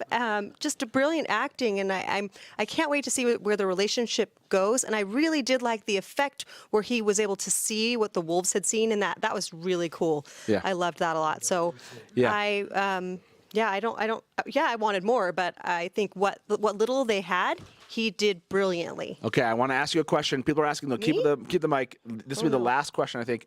Yes, if you're watching this right now, we're doing about a half an hour discussion. I know for those of you that are waiting along for us, I appreciate it. If those of you have gone ahead, that's fine. We're going to do what we just did again for episode 2. I have not seen this. I'm so excited. This is all new material coming up for me. Like I'd seen episode 1. I was kind of like, I knew it was coming. I have zero idea of what's coming. We have a special Innkeeper Although I did see like the thumbnail on episode 2, so I have some idea, I guess. So we're not going to stick in this discussion very long. It's going to take 2 more minutes. We're going to get started, or 3 more minutes. But we have to talk about this really briefly. Letter or no letter? Do you prefer the Wheel of Time without the communication, or do you prefer the Wheel of Time with the communication? What is the letter that Perrin sent? The letter from Perrin. Yes, the letter. I love the letter. Did you feel like that? Yeah, like, but it also just felt like I was like, man, if they had just kind of been writing each other more often about what was going on. Yeah, the better communication. We could have. No, but it was so good because then it gave an opportunity for Leandrin to manipulate Matt. So that was what was really cool. No, that's true. That's true. Yeah. Letter. They go to Tarvalon. They can't go anywhere else. Letter or no letter? I got you. You're okay. In your mind, you're like, sure, they can go to Tarvalon, but if they just end up in some, you're gonna be like, where's the post office? Like, yeah, okay. Eyes and ears post office? I don't know. All letters go to Tarvalon. That's not the way Someone letters hashtag work. that. If that's not a hashtag, oh wait. Well, I guess don't spoil that for everybody out there. But yeah, all letters go to Tarvalon. Okay. Are you ready for episode 2, everybody? Yeah. Okay. Somebody's gonna write a series that's all about letter carriers in the world of the Wheel of Time. That's the spinoff. No, I know that Boots of Time said people send letters. I know. It's just that I never had like the sit down between the EF5 all writing letters to each other in my head. So I like the all letters go to Tarvalon thing. That's friggin' hilarious. We were gonna see Elaine. I thought I missed Elaine. I understand that. Yeah, that makes sense. I thought like she should have been there. No, we needed more time with all of our main characters first. All letters go to Leandrin. Oh man, that's not the way post offices work. I love it. Okay, We're not going to watch that little thing that came to the end. People are asking if we're going to watch the recap. I think we go to the beginning of the episode and watch the recap. So we are going to start with the recap. It's going to take us a second to get there. I'm going to step over there and kind of prep this. So we'll get started here shortly. Okay, here we go, everybody.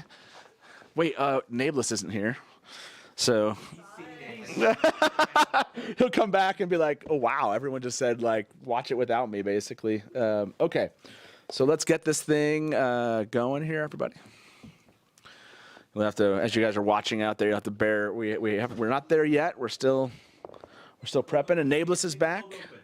What's that? Ooh. Sure.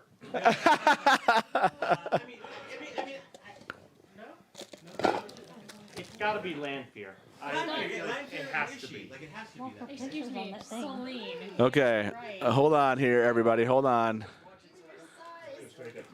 Excuse me, it's Okay. actually no spoilers. Yeah, no spoilers, everybody. I can't believe you guys would be spoiling it. Okay, we're almost there. If you're watching us, we're just prepping this. Oh, hold on. Okay, here we go. What's that?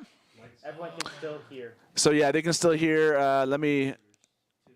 Okay, I'll start there. So are we ready? Yeah. Okay, Taylor, you're gonna tell me when to go here. Start when you click start. Okay. At 5, everybody get ready to press start. If you're watching along with us, 5, 4, 3, 2, 1. Here we go.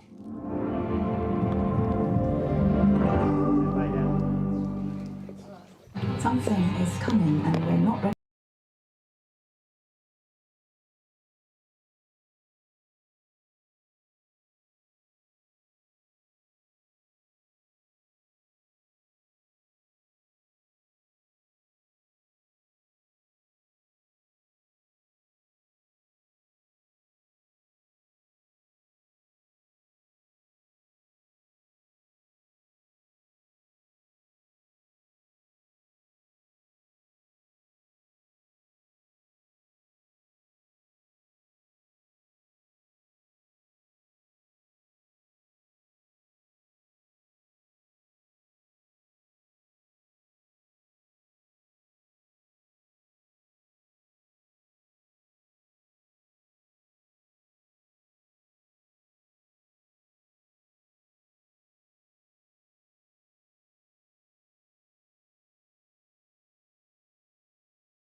Can you hear us, everyone? Can you hear us?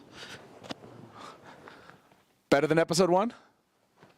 Ooh, wow. That kind of surprised me a little bit. Like, I thought that was a better episode in my opinion. So. I don't know what you're talking about. There's a lot to talk about in this episode. What's that? That's a good question. Let me answer that question. Where's the other mic? Is the other mic out there? Anyone? Who has the other mic? I think it's on the table. Oh, the other mic's on the table. Okay, cool. Let's get first reactions from chat here. Let's start a poll. What do you rate episode 2, everyone? They all complained about how I did this poll. So I'm just going to give it this way, and you guys can whine about the opposite side of this. Okay. Hold on. I can't remember what I did last time. So it is what it is. Here we go. Oh, maybe I did this. Okay.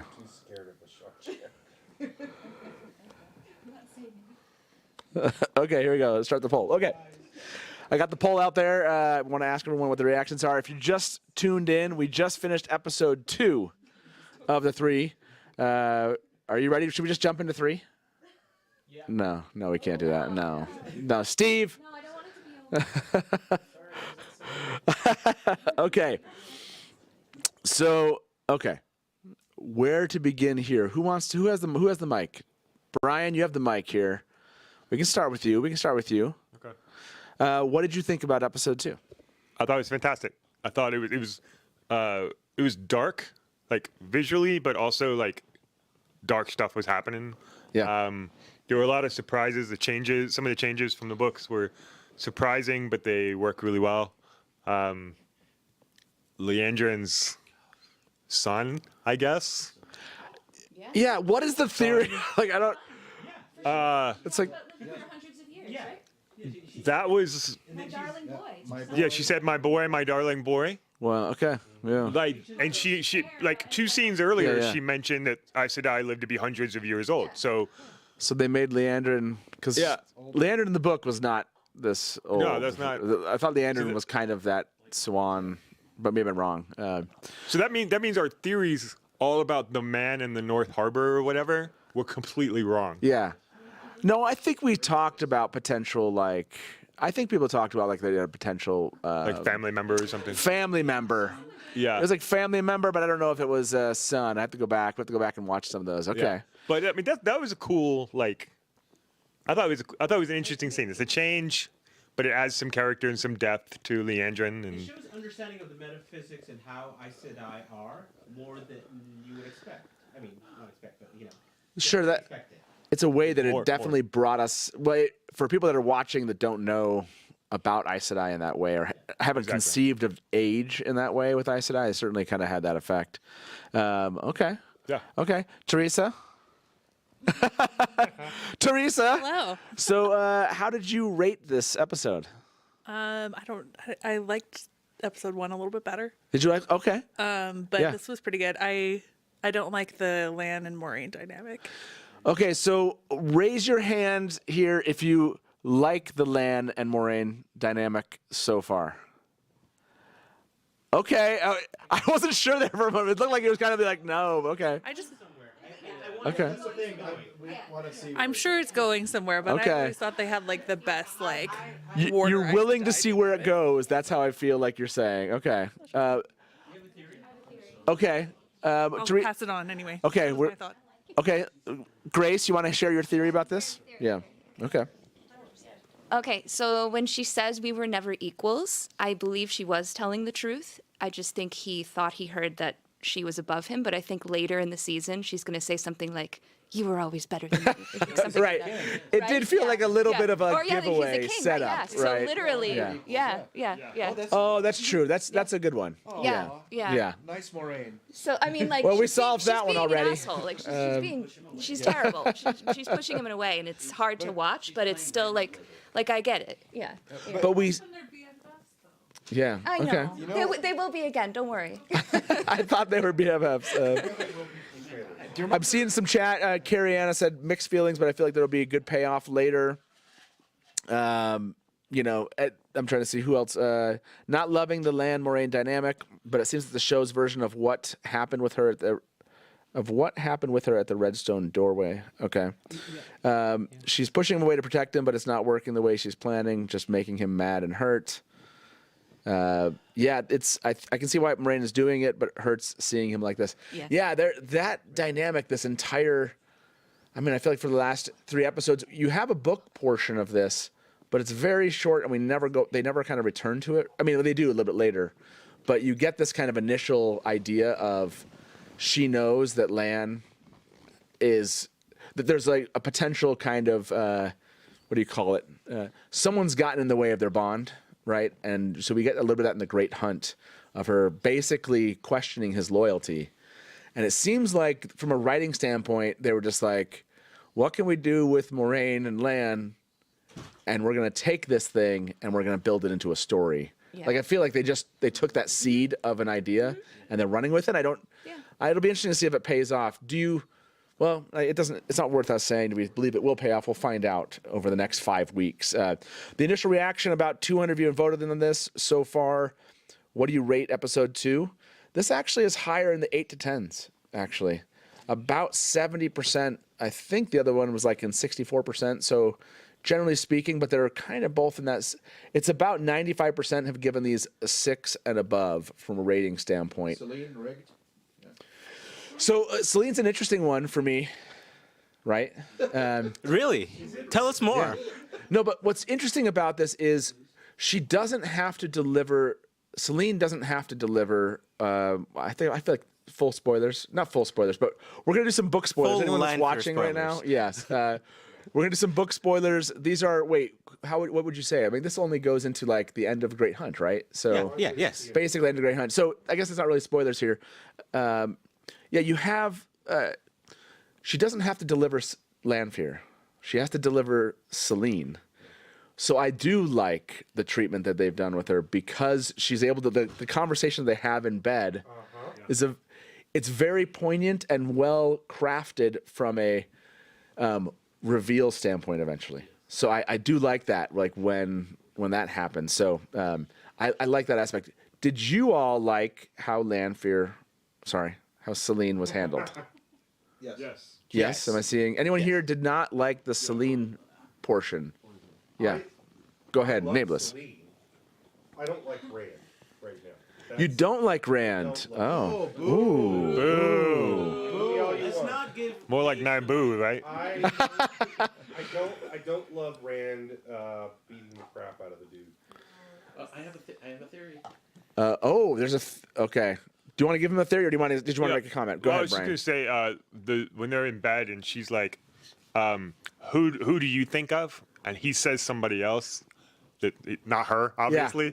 Like she gets angry. Like yes, she's hurt. She's upset. She also said that this is who I think of when I look at you. So that's on point. Yeah. But that is definitely on point. Yeah. But it was nice to see that reaction. The idea, that is one of my favorite lines when Celine asks him, so who are you thinking about? Yeah. There's this moment of like, just you're watching it going like, I don't think you should tell her. Yes.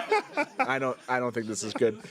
This is not good for anyone. So yeah, I am liking it. Yeah, Teresa. I was just gonna say, I think the writers this season are doing a good job of a lot of like nod, wink, winks to the book readers. Yeah. I don't know if that happened as much last season. I don't remember, but I feel like this time it's a lot. Well, I also didn't have all the books read by last season, but anyway. Can I say something about Rand? Yes, and then we'll go back to Lauren. Yeah. So, the dudes give him the kid money on his way to work. Yes. They're throwing him bread. They love him. Yeah. Yes. Right? The evil guard at the city gates doesn't like him.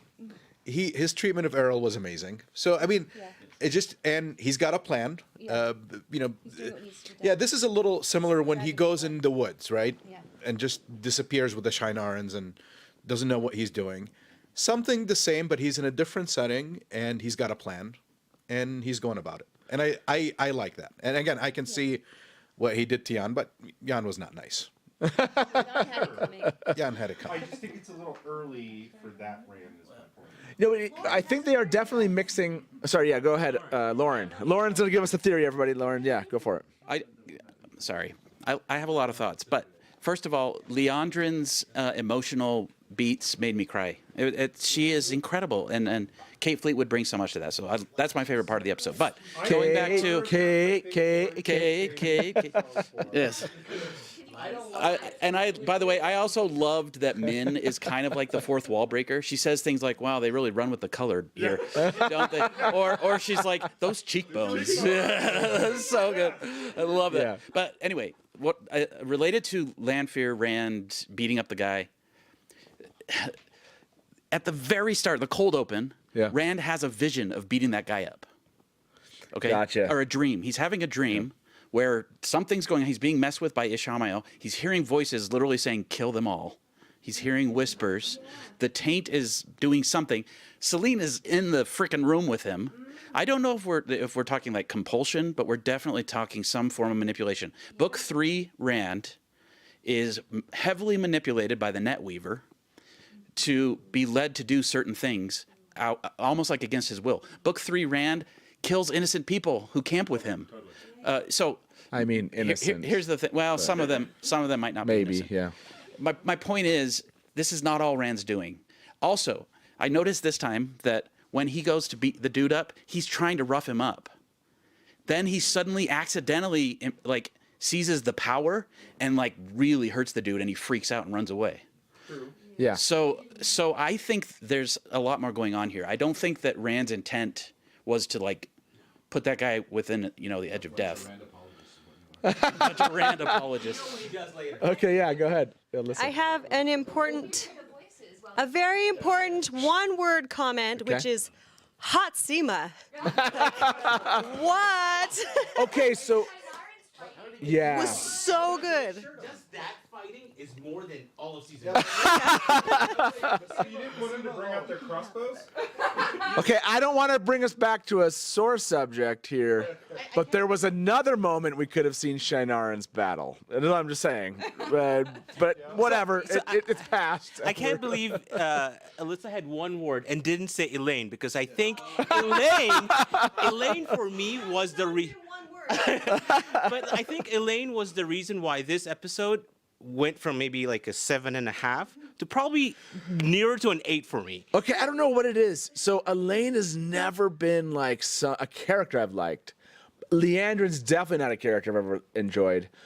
Like there's something about the visual medium with these characters. Yes. Where like it turns them, and maybe that's because I pushed Elaine into kind of like a two-dimensional character idea, and like this has been a lot of like this episode with I wasn't sure at first because I was like, what did they do? Why are there people in her room? And like that's not how this is going to. And so I love that Sheriam said and she said she's going to take the punishment. Like she's bringing like all breakfast. This kind of like crazy level of maturity, like when she was like denigrating Egwene, and then she was like, oh, look at this nice two-river stitching, And I was like, that is like, it's like so queenly. Like, this is my subject. So, By the way, who do you think the friend that did the favor for her mother was?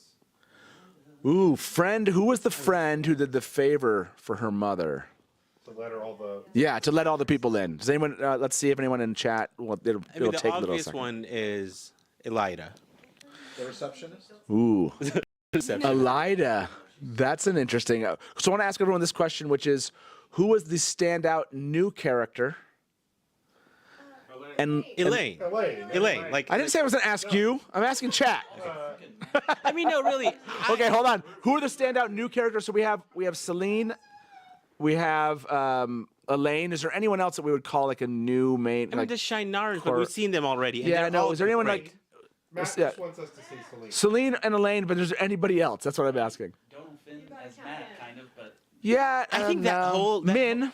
I think that whole dynamic Min's between new in this, but I guess not. Okay, so we're gonna ask everyone here in chat. You can answer, and don't feel like I will hate you if you choose the wrong answer. But I'm gonna ask them here. By the way, too, I just want to say, if anybody watches The Last Kingdom, you can tell that Arnis, who plays Massima, he brought this like level of fighting we haven't seen. Like the way he fights. Yeah. Like That was cool. I'm not scared of any of those actors in real life, except for Arnis.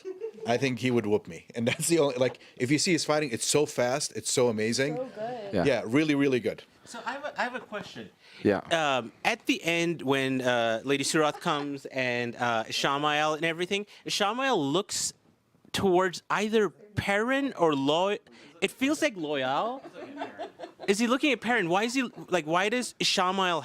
Because he was in his freaking dream, right? He recognizes Perrin. I know, yeah. but like. That's got to be what it is, right? I mean, but like, why Perrin? What are they showing there? Okay, all right. Okay, hold on a second. Standout performance episode 2. We have Celine, New Matt, Elaine, and Elias. Is that okay? I mean, Elias was episode 1, but he kind of came into his own and did more. The librarian has suggested Horny Adelaus as their new favorite character. Horny Adelaus. Yes, we'll do it at the end of the episode 3. We'll do a standout performance poll for like all 3 episodes. Okay. Yeah, the fighting at the end. What did you think about the Sean Chan coming in?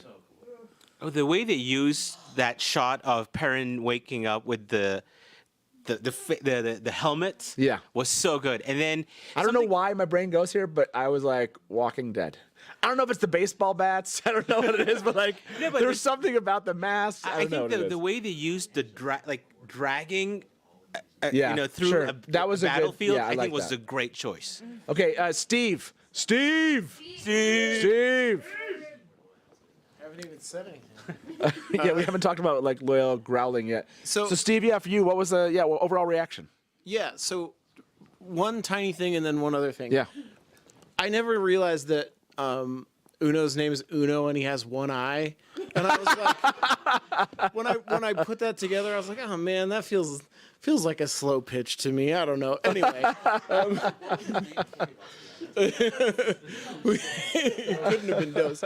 Anyway, yeah. So the other thing that has just been really striking me this season is like just the level of craft with everything. Okay, yeah. Like the first episode was like Matt's acting. I was like, oh my gosh, he's so good. And then Leandrin in the second episode, I was like, please just let me keep hating you, you know? Yeah, yeah. Very frustrated.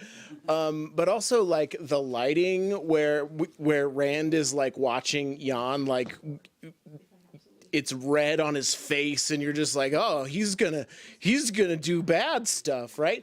And then like there was one other thing. Oh, the way the one power is visualized with like all the little threads coming together for stuff is so cool to me. Like it's just I think they did some of that in the last season too, but like it's just I've never seen like magic displayed so intentionally with a theme, if that makes sense, right? It's always like, look, explosions and light, and in this instance, it's like, look at all these threads coming together to do stuff, and some of them are yellow, and some of them are brown, and some, you know, and it's like, it's really cool. Anyway, so like. That's the thing that's standing out so far this season for me is just the craft feels higher. Like the writing is super good. All the mystery is there. There's just so many little details where you're like they're like we were saying in the last episode, nothing is throwaway, right? Yeah. And I love that about this season so far. Because the last season I loved just for the fact that it was Wheel of Time and that it's like I love the Wheel of Time. But this season I feel like they've really stepped up in terms of an actual like television production, you know, like competing with Game of Thrones and that kind of stuff. So anyway. Okay, wow, okay. Now I see 2 people in the back that I know.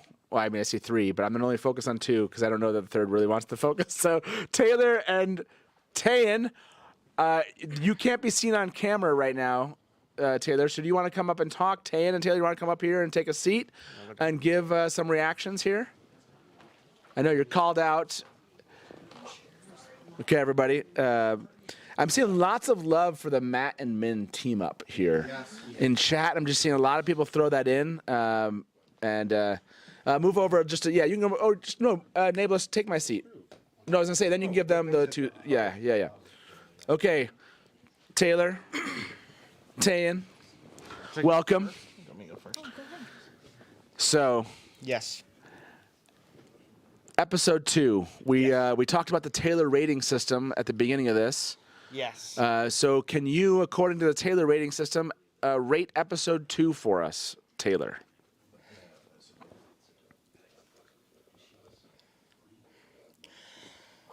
We're all waiting, breathless. You can take. Yeah, go ahead. It was actually a more complex working through the scale this time. You know, like I think I watched the first episode and I was very disappointed with the prologue. Sorry, the cold open. Yeah. I think coming off of the last episode of the last season, you lost a lot of people because it wasn't as hard-hitting narratively or entertainingly as it should have been. Okay. And I think you needed something big to pull in all of those people again for the second season. And I don't think it built the tension that I was looking for. And so that, I think, hurt the rest of that first episode for me. Though watching it now a second time, I did enjoy parts of it more. But coming into the second episode, yeah, the cold open, so really great. Like I really enjoyed the cold open. Was there a lot of love for the cold open of season 2? Yeah. Sorry, episode 2. It was Rand's Dream, episode 2. Yeah. Yeah. Yeah. There was like yeah. Failed at guessing the cold opens. Yeah, we totally. Yeah. So go for it. Sorry. Yeah. No, I thought that was extremely interesting. I think the thing they've lost with Rand is the fact that he is the Dragon Reborn, and I think they didn't do a good job of that in the first season at all. There wasn't really any pull towards the fact that he is the main person. Yeah. And I think they're totally working that in so much better with Serene and him in this. I think that it's a very classic intro to their relationship kind of a thing of he met her along his travels, and Right. now he's already has a relationship and he's already built up some rapport. So that's interesting. And then I think the action in this episode has beat all other action. From a cinematography standpoint, it was beautiful. Like the action was clear. It was cut extremely well. The choreography was incredibly immersive. Loved Loyal. It wasn't small too. It was huge. It was huge. And I loved then when the Shanchan come in and I don't know what the Damane. The Damane, when they channel, it felt powerful. And when Loyal chucked people in place, against walls and stuff, I was like, oh damn, that's hard hitting.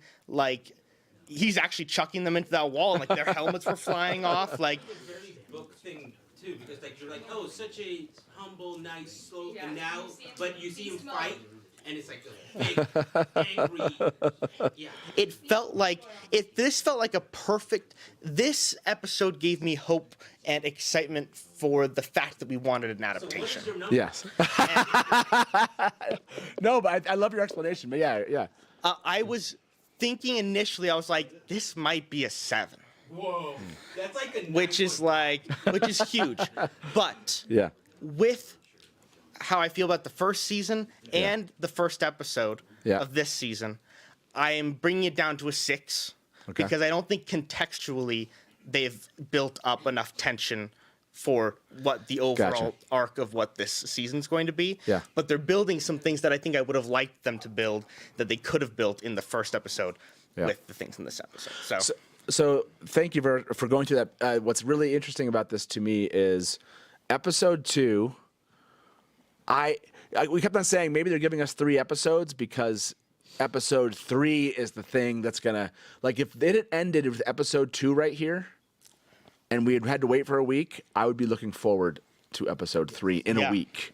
I wouldn't have needed episode 3 to feel like I would have wanted to. I would have been totally fine with stopping and talking and breaking down episode 2. After episode 1, No.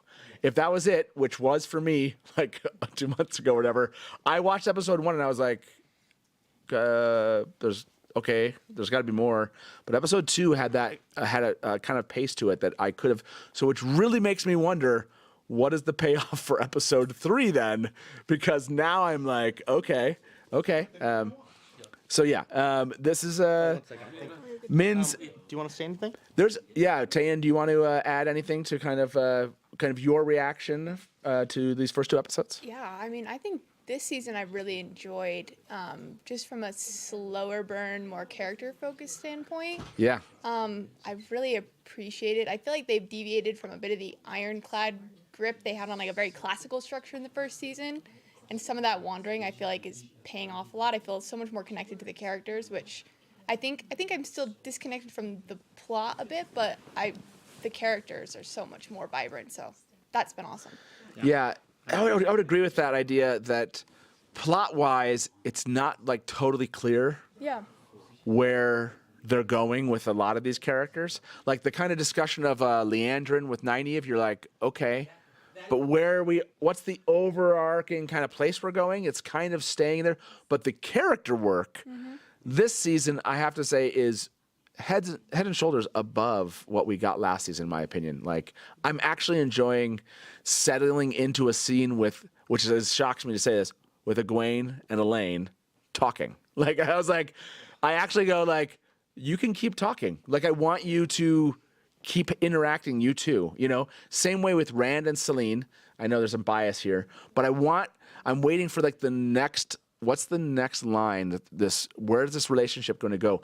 Rand and Errol. Errol, is that how you're saying his name? That was a surprise. I didn't know. Do we know Errol? You would know Errol? No, that's got to be a new.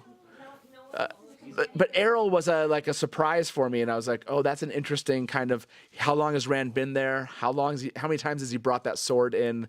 Have they actually, like some of that kind of sword-related stuff? But I saw this question in chat. Min's viewing of Matt. Do you believe they're changing Min's viewings from the book, or do you believe that this is a true viewing? Is there such a thing as an untrue viewing? What do you I'm saying, do you think they're changing? You think they're changing metaphysics? I'm asking you, are they changing the concept around what Min sees or not? Somebody said to me recently is they like that in the show, Min sees the future, Perrin sees the past. I thought that was a really cool concept. You think about they kind of portray both the visions the same way. Like Perrin's visions, like they haven't explained why Perrin has visions. But the way that they portray the vision of Perrin and the visions from men, it looks the same. And even the vision from Rand at the very beginning looks the same. Like, are we okay with that? Like, is that? Well, I think that do you even expect different visions? to add a larger context to that question, obviously in the books, Perrin's visions are wolves seeing them. These are not wolves witnessing these things, so he is seeing things. That's what I'm saying. Is like, yeah, wolves normally have to see it. Yeah, Taylor, what were you gonna say? I have no context for anything book related, but I think they could possibly be taking a Dune route of changing the metaphysical way that her visions work, and it being a possible outcome rather than a direct future. And that's what I'm wondering. And yeah, if you're gonna say something, grab a mic. Just people want to be able to hear what you guys all are saying. Like it's been go ahead. I think I'd be very surprised if they change that Min's viewings can't come true. And there are possibilities. I think that is a huge change that they don't need to make. And that's why it's a weird one, because you have the. You think it might not be true because it's Matt that stabs Rand? No, but I mean, so that can mean a lot of things. It could be a Forsaken in disguise. Yeah, it could be so many things. It could be like Matt saving Rand's life by stabbing him. I mean, there could be so many ways they could make it work. Sure. So I think it's more of a red herring kind of thing than them trying to be like, oh, Matt's still dark or something. Yeah. No, Right. Well, because it felt like they might have kind of playing with the idea, because Matt comes out of Flicker, right, and says, "I would never betray you. I would never, but he." So it seemed like they might have been playing with this idea of including a piece of that in there, but I'm not sure that I like everyone's visions are kind of as similar as we're seeing them. I didn't like that. Anyways, there's a. Someone in chat said. Grab the mic. Someone in chat said Loyal got stabbed and he turned out fine. I think we're okay.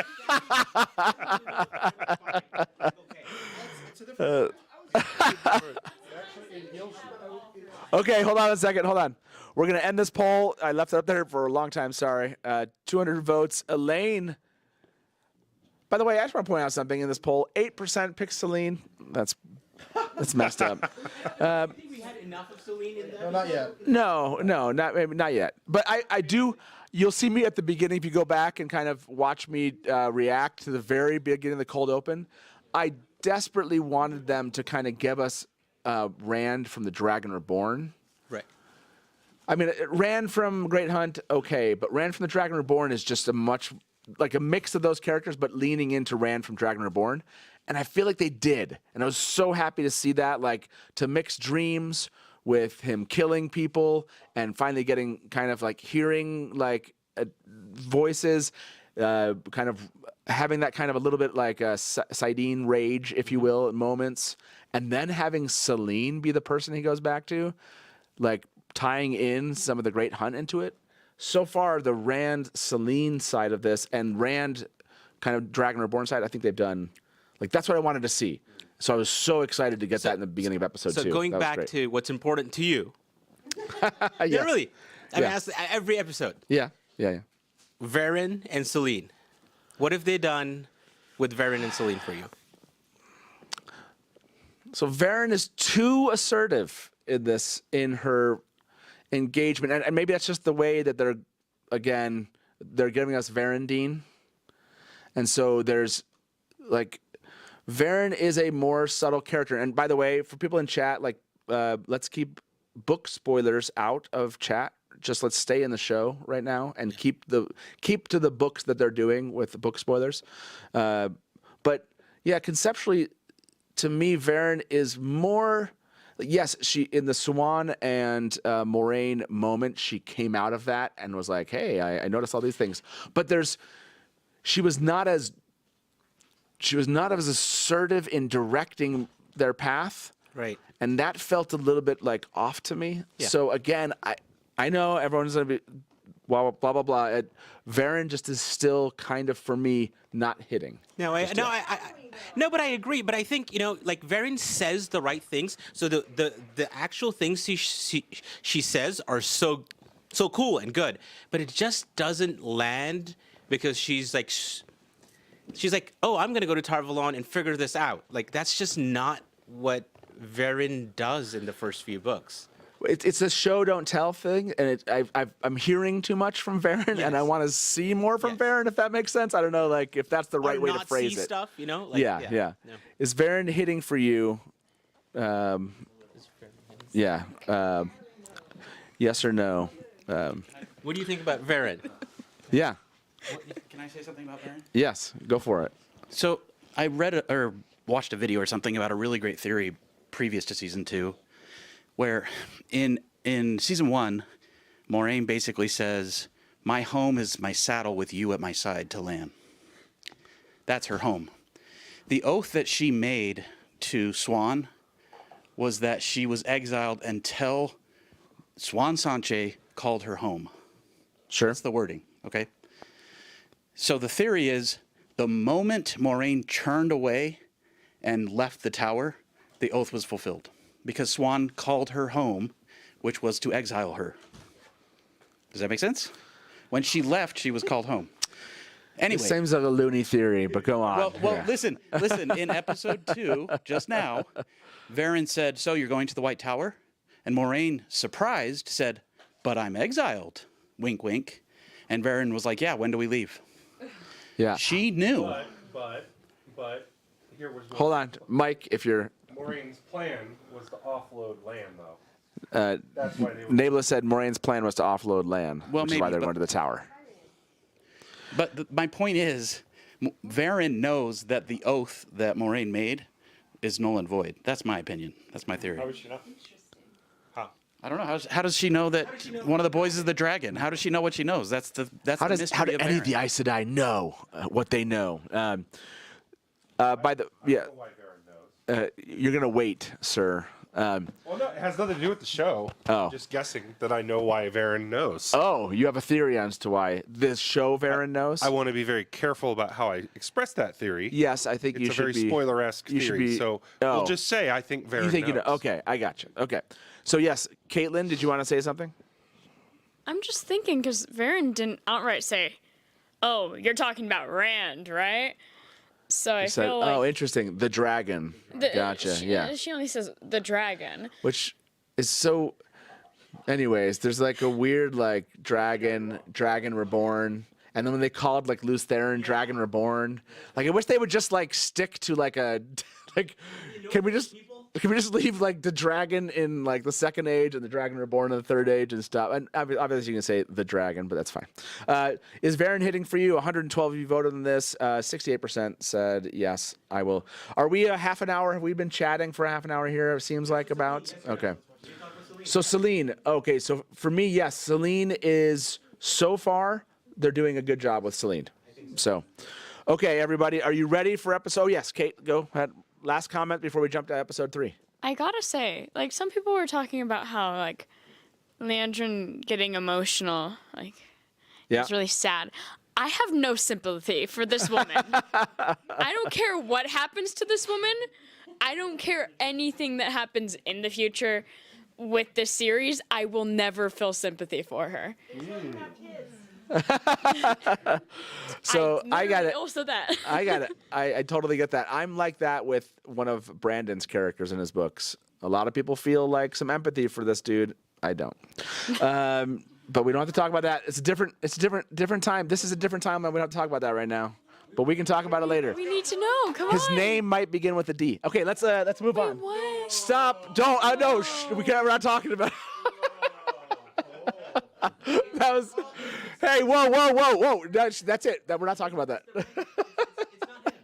We're not talking about that. You want me to lose my job? I'm not allowed to talk bad about his character. So okay, Leandrin stands rise up. By the way, Kenny in chat said that. Okay, episode 3, everyone. We ready for that? Let's do episode 3. Okay, I will put this away. Episode 3. After episode 3, it looks like we're gonna have about. Well, if it's kind of falling in line with about. People reacted to that. It's kind of falling in line with we're having about 45 minutes at the very end, and then we'll pass that on to Rob and his team over there. So I love people reacting to the Brandon one. Okay, here we go. I'm going to close that up and let's get started. Okay. We're doing some. We're working on some tech here, everybody. I can feel like the fans of this character are like, you just don't know all the reasons why. I get it. You're like, because you don't. Okay, let's make this happen, everybody. 1 second. Okay. Here we go. You all ready? I'm excited. So it was so cool going into that one, not knowing anything about episode 2. That's my favorite episode of the 2 so far. I would say that's probably my favorite episode of the 2 seasons so far. Agreed. I would say episode 2, season 1, episode 3, season 1, episode 7, and then I would pick episode 2 of season 2 next, or it'd be in that same conversation. So, okay, here we go, everybody. Let me just. Oh, I'm not sure what the name of this. What was the name of the second episode? I'm not sure. Strangers and Friends? Yeah. Okay, ready, Taylor? We're gonna start this, everyone. We are on. So if you're watching along with us, if you stuck with us here, we really appreciate it. And let's 3, 2, 1, let's play it.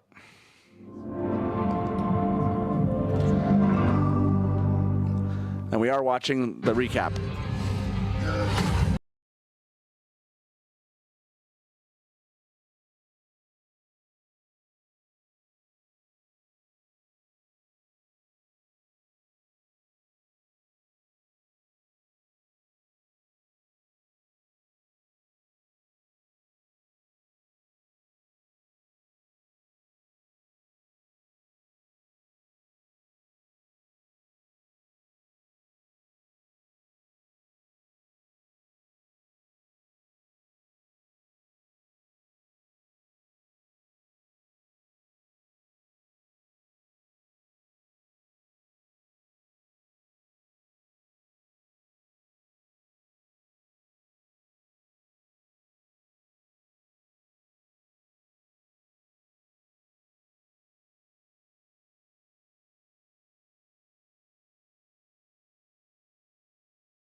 The length of the episode. Yeah.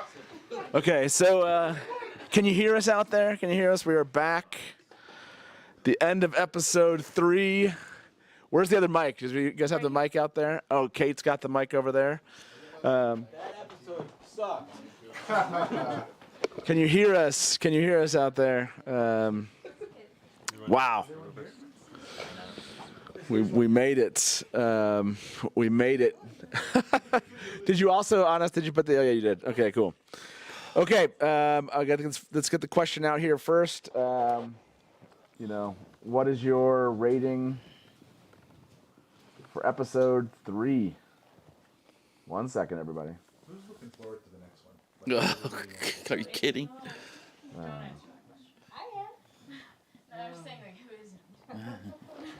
Okay, there we go. We're going to throw this out there and see what you guys have to say. Woo! Okay.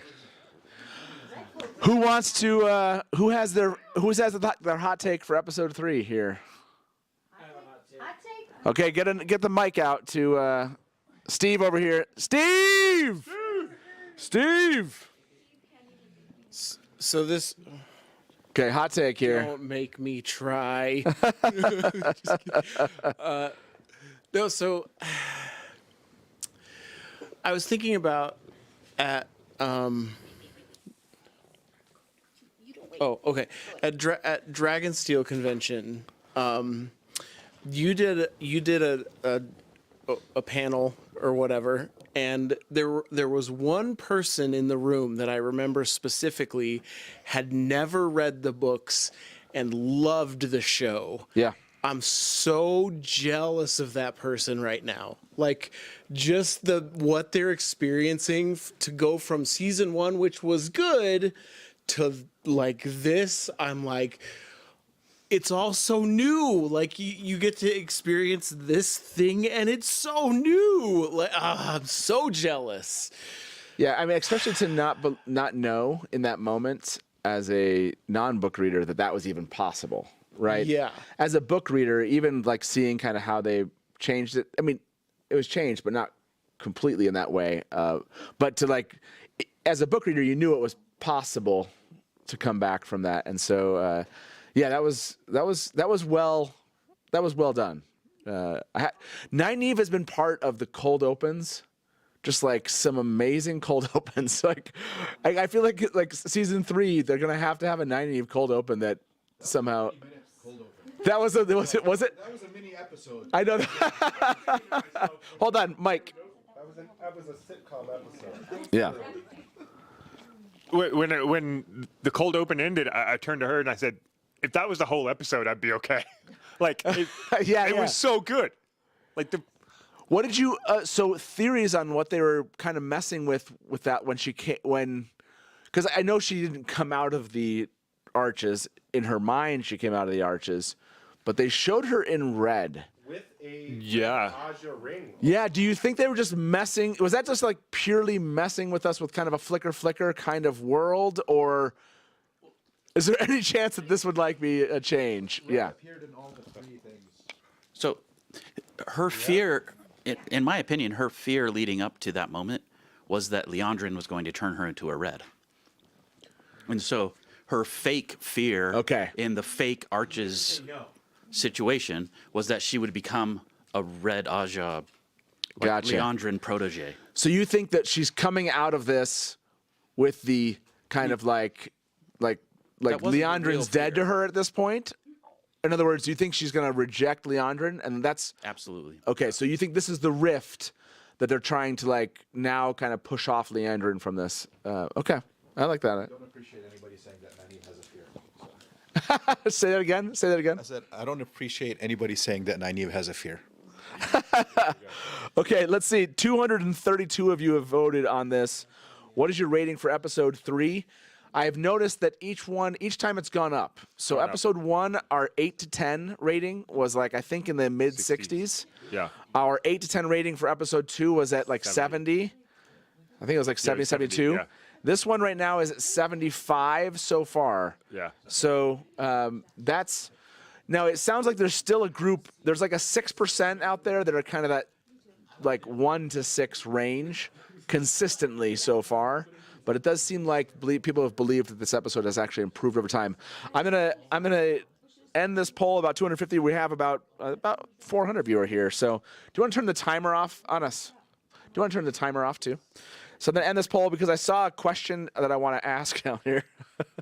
This was a good poll question. Are you okay? There we go. Are you okay is our next poll question here. I mean, this episode had stronger, more powerful emotional beats than any episode we've seen so far. The Uno scene. Uno! Somebody, I'm going to steal a joke from somebody in chat. I was not ready for that. Nobody was ready for that. Why did they make us look at it for so long? Hold on. Like, hang on. Give a mic over to somebody else here.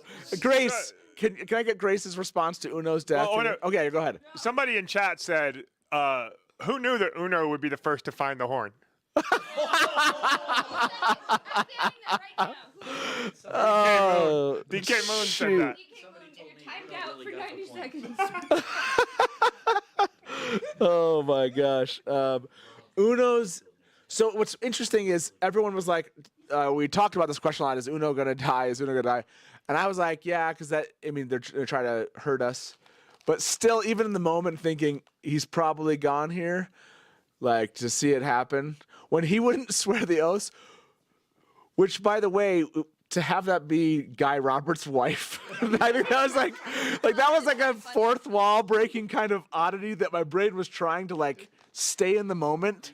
But then when she was like, Neil, and he's like, never, it was like a really great moment. Scene together. So romantic. That is true. It was okay. So far, by the way. Twist on when she says Neil and he says you'd like that, wouldn't Yeah, is that what he said? Grace, are you going to talk to us there? No, I'm not okay. We've asked this question, right? Will Uno survive season 2? And take the mic He's here. still alive. And so and all this time we want people to say yes, but like the whole of like the last few days we've been preparing for him to die, but that was bad. I was not prepared for that horn Yes, thing. exactly. I was like that is like that. Chekhov's horn. I didn't watch it, so as far as I'm concerned, it didn't happen. Hold on a second. So what did you say, Grace? I didn't watch it, so as far as I'm concerned, it didn't actually happen. That might have been the most visceral reaction I had to anything there. People were mentioning this. They're like, what was happening was people were finishing the 3rd episode and showing up here and like didn't realize like that sometimes it got really dark in here and we just don't have we didn't have great lighting to keep it well lit by not ruining the like movie experience.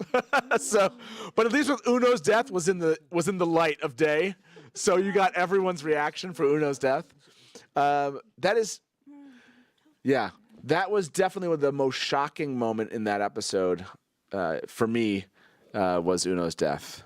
Like, but there's a number of Nynaeve running out of the arch with her daughter in her arms. That like you saw that coming, but it was just like brutal that entire moment. Wow. Can we talk about Alan's accent? Yes. Who here raise your hands? You can raise your hands at home. You can put your hand up in chat. Who here is happy about the accent? Oh, I loved it. Did you? I thought it wasn't gonna work, but it worked for me. I don't know why it worked. Well, it did. Also something like crazy Texas. Yeah. Yeah. It was but there was this crazy like eerie smile that I forget the name of the person. Was it Alwyn? Yeah. There was almost like an Hold on. uncanny valley type reaction. Mike up here. Right? He said Nablus just said there was an uncanny valley reaction to when she says to Lady Suroth or something like that. She like gives it like I don't do it well, but I want to go back and get the way she said. I had never in my head ever said the name like that, and it kind of was. It was okay. It was like it wasn't. I thought it wasn't gonna be great. So that was good. It was good. Let me. Okay. So who did it better, Rand choking Celine or Celine choking Rand? Let me Or end this Rand one. choking I want to Lorraine? ask with the accent here. Like the Sean Chan. I need to listen. Okay, hold on a second. Well, one of the polls I think you should do is, was that Shan Chan soldier who removed their helmet Egyanin? No, that's Arata. Like, that's their named character name? Yep. Oh. Gotcha. Thanks for dashing my theory. That's what I'm here for. No to the accent. This one's gonna. This was the funniest moment for fans. Well, when people will be like, I can't believe that it's like made up. You know, it'll like be this idea that the accent wasn't supposed to be like that. Like that was just something they put in there. So yeah, I'm looking forward to those kind of comments showing up. Let me. Yes, Caitlin here. Alyssa, you had a comment too. I'm gonna go to Caitlin and come back to you. I think. I thought you had a comment, but. Oh, Alyssa said Rosamund did the accent in the audiobooks. Which did you like the? Okay, gotcha. I didn't. Lisa Donaldson said I didn't even hear an accent. Yeah, Caitlin, go ahead. Never have I felt more blessed to cover my eyes at the right moment, because that image would have been stuck in my brain for the rest of my life if I had looked up. Well, it was like two images. The main moment and then the side profile moment. The side profile moment. Oh gosh. Like. Keep describing it in great detail for Grace, please. So much about it, it's not gonna There you go. Hold on. Michelle O'Brien said, as an Aussie, the accent worked. Anything vaguely American would have worked. That's how Uno would have wanted to go, right? Okay. So, favorite. So there was a lot in this episode when it came to adapting the material in the books.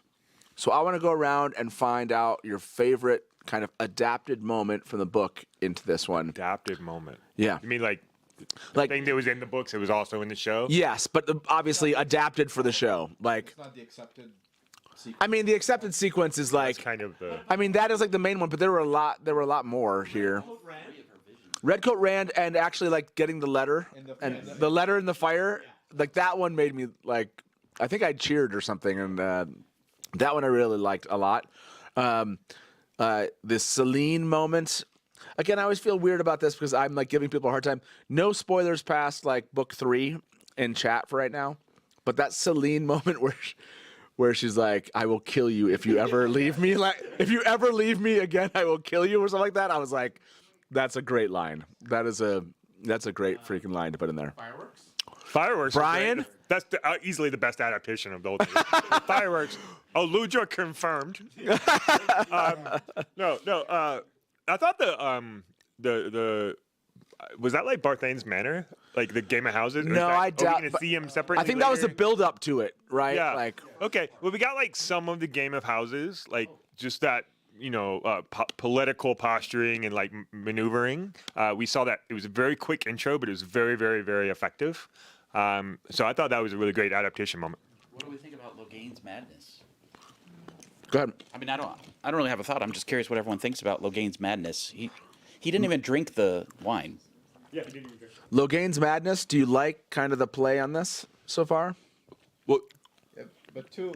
Yeah, go ahead. How did Loghain? This is like we talked about this before, but because they showed that scene, how did Loghain see Rand like the glimmer when he's? Like he could say anything. Wait, hold on. Like, are they changing the talent from being able to see Taviran to being able to see the power? Nablus is saying he has to give the mic over here. No, give the mic to Nablus. Well, Lauren did too. So Lauren. It's in my bag. Okay. Oh. Are we on? Are we good? I think we're good. All right. So I asked Sarah this question, actually, because I said, isn't that breaking? Like, wouldn't you think if he was gentled, he couldn't see? Mm-hmm. And the answer was that talents, it's a talent with a T. not capital lowercase t, not a lowercase t, because the talent that is is capital innate T. to him and not necessarily tied to the one power. He can just see people. So that's how they're explaining it. I have a feeling it just has to do with the need to have Logain be able to see it. But hey, Anas, can you come here real quick?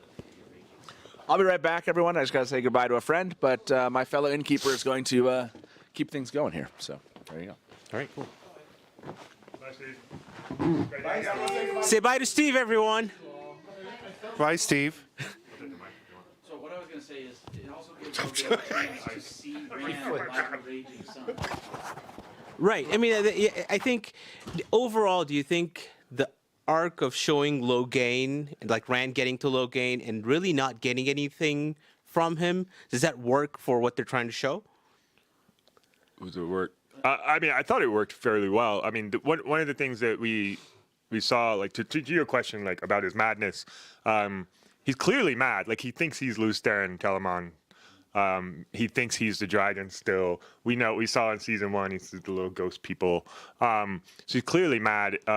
And Rand's like confident, like you're not the dragon, was, I think, it kind of stopped him in his tracks, like stopped Logain in his tracks, and he had to like process that for a moment.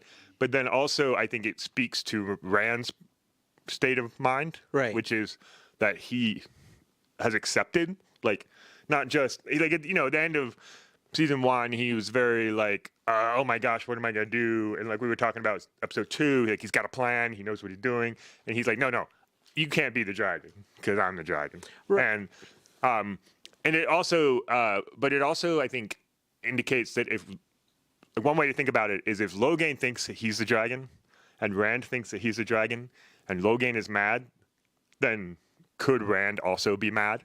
And I think the fact that he's struggled in episode 2 with the power taking over him, and then he burned down the inn like in his sleep or something, like all of this sort of is indicating to at least new viewers maybe that like Rand could also be, he's starting to go crazy if he's not already. Right. I mean, it also shows that, Rand had a plan. Rand was doing well the first couple of episodes, and now now he's starting to slip. Yeah, like we don't know where Rand's going to go now, because whatever he was trying to do, it didn't work. He's burnt an inn down.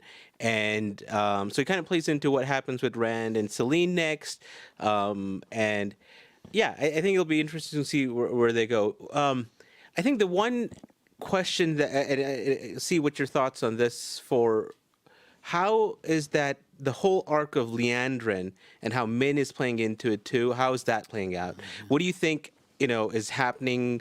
Like, what is Min doing for Liandrin, and why is Moraine, like, what does Moraine have over them that's making them do the things that they're doing?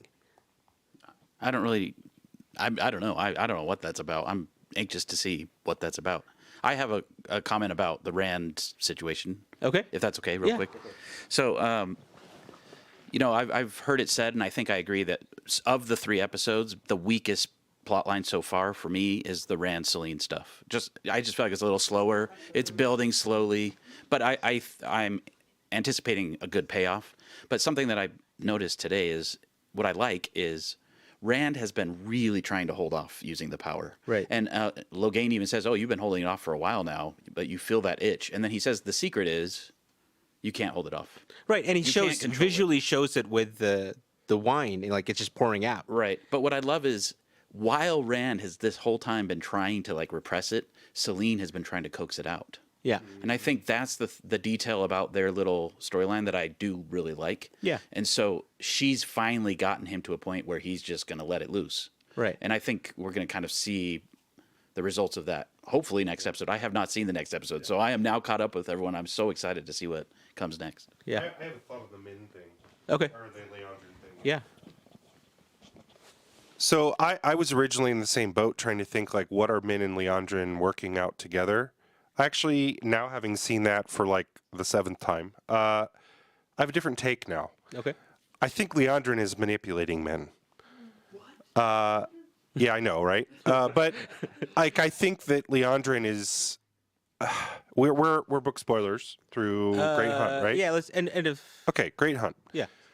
I think Leandrin is manipulating people under the pretense of trying to get them all to a certain location. Okay.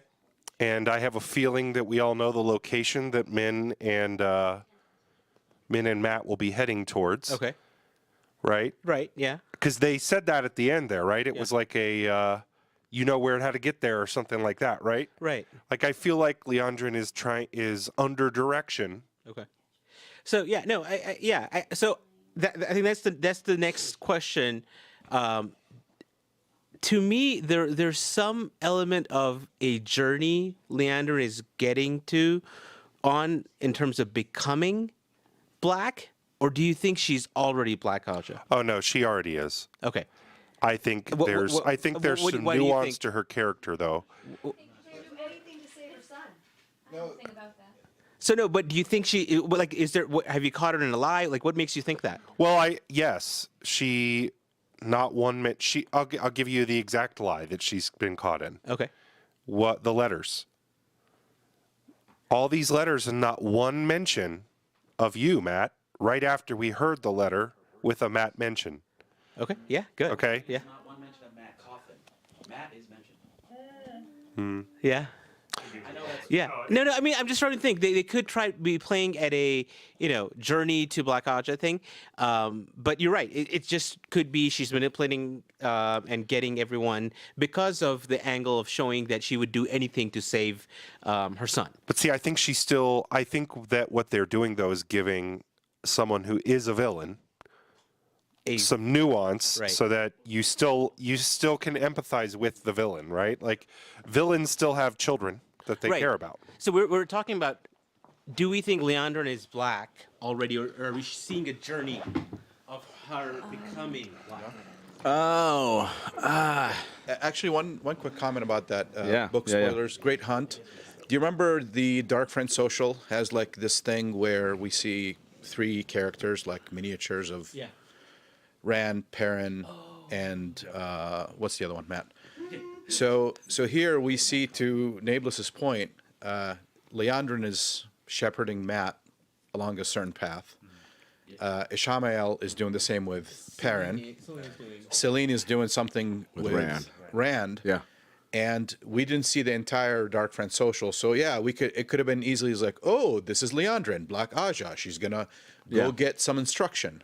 So maybe she's acting on instruction that we saw in the book, but we did not see here. I would agree. I definitely think she is Black Aja, and I would go with that one. I want to end this poll, by the way. Like the Sean Chan accent, 88% do like it. I want to ask. I don't think I asked everyone this question about Uno. So. Did he die? Did he really die? How should we ask this question? How does it, Grace, help us get this question right from an Uno perspective? What are we asking fans about Uno? Will he come back as a hero of the horn? Ooh. Yeah. More like a hero on the horn, right? Uno be a hero of the horn. I like it. Okay.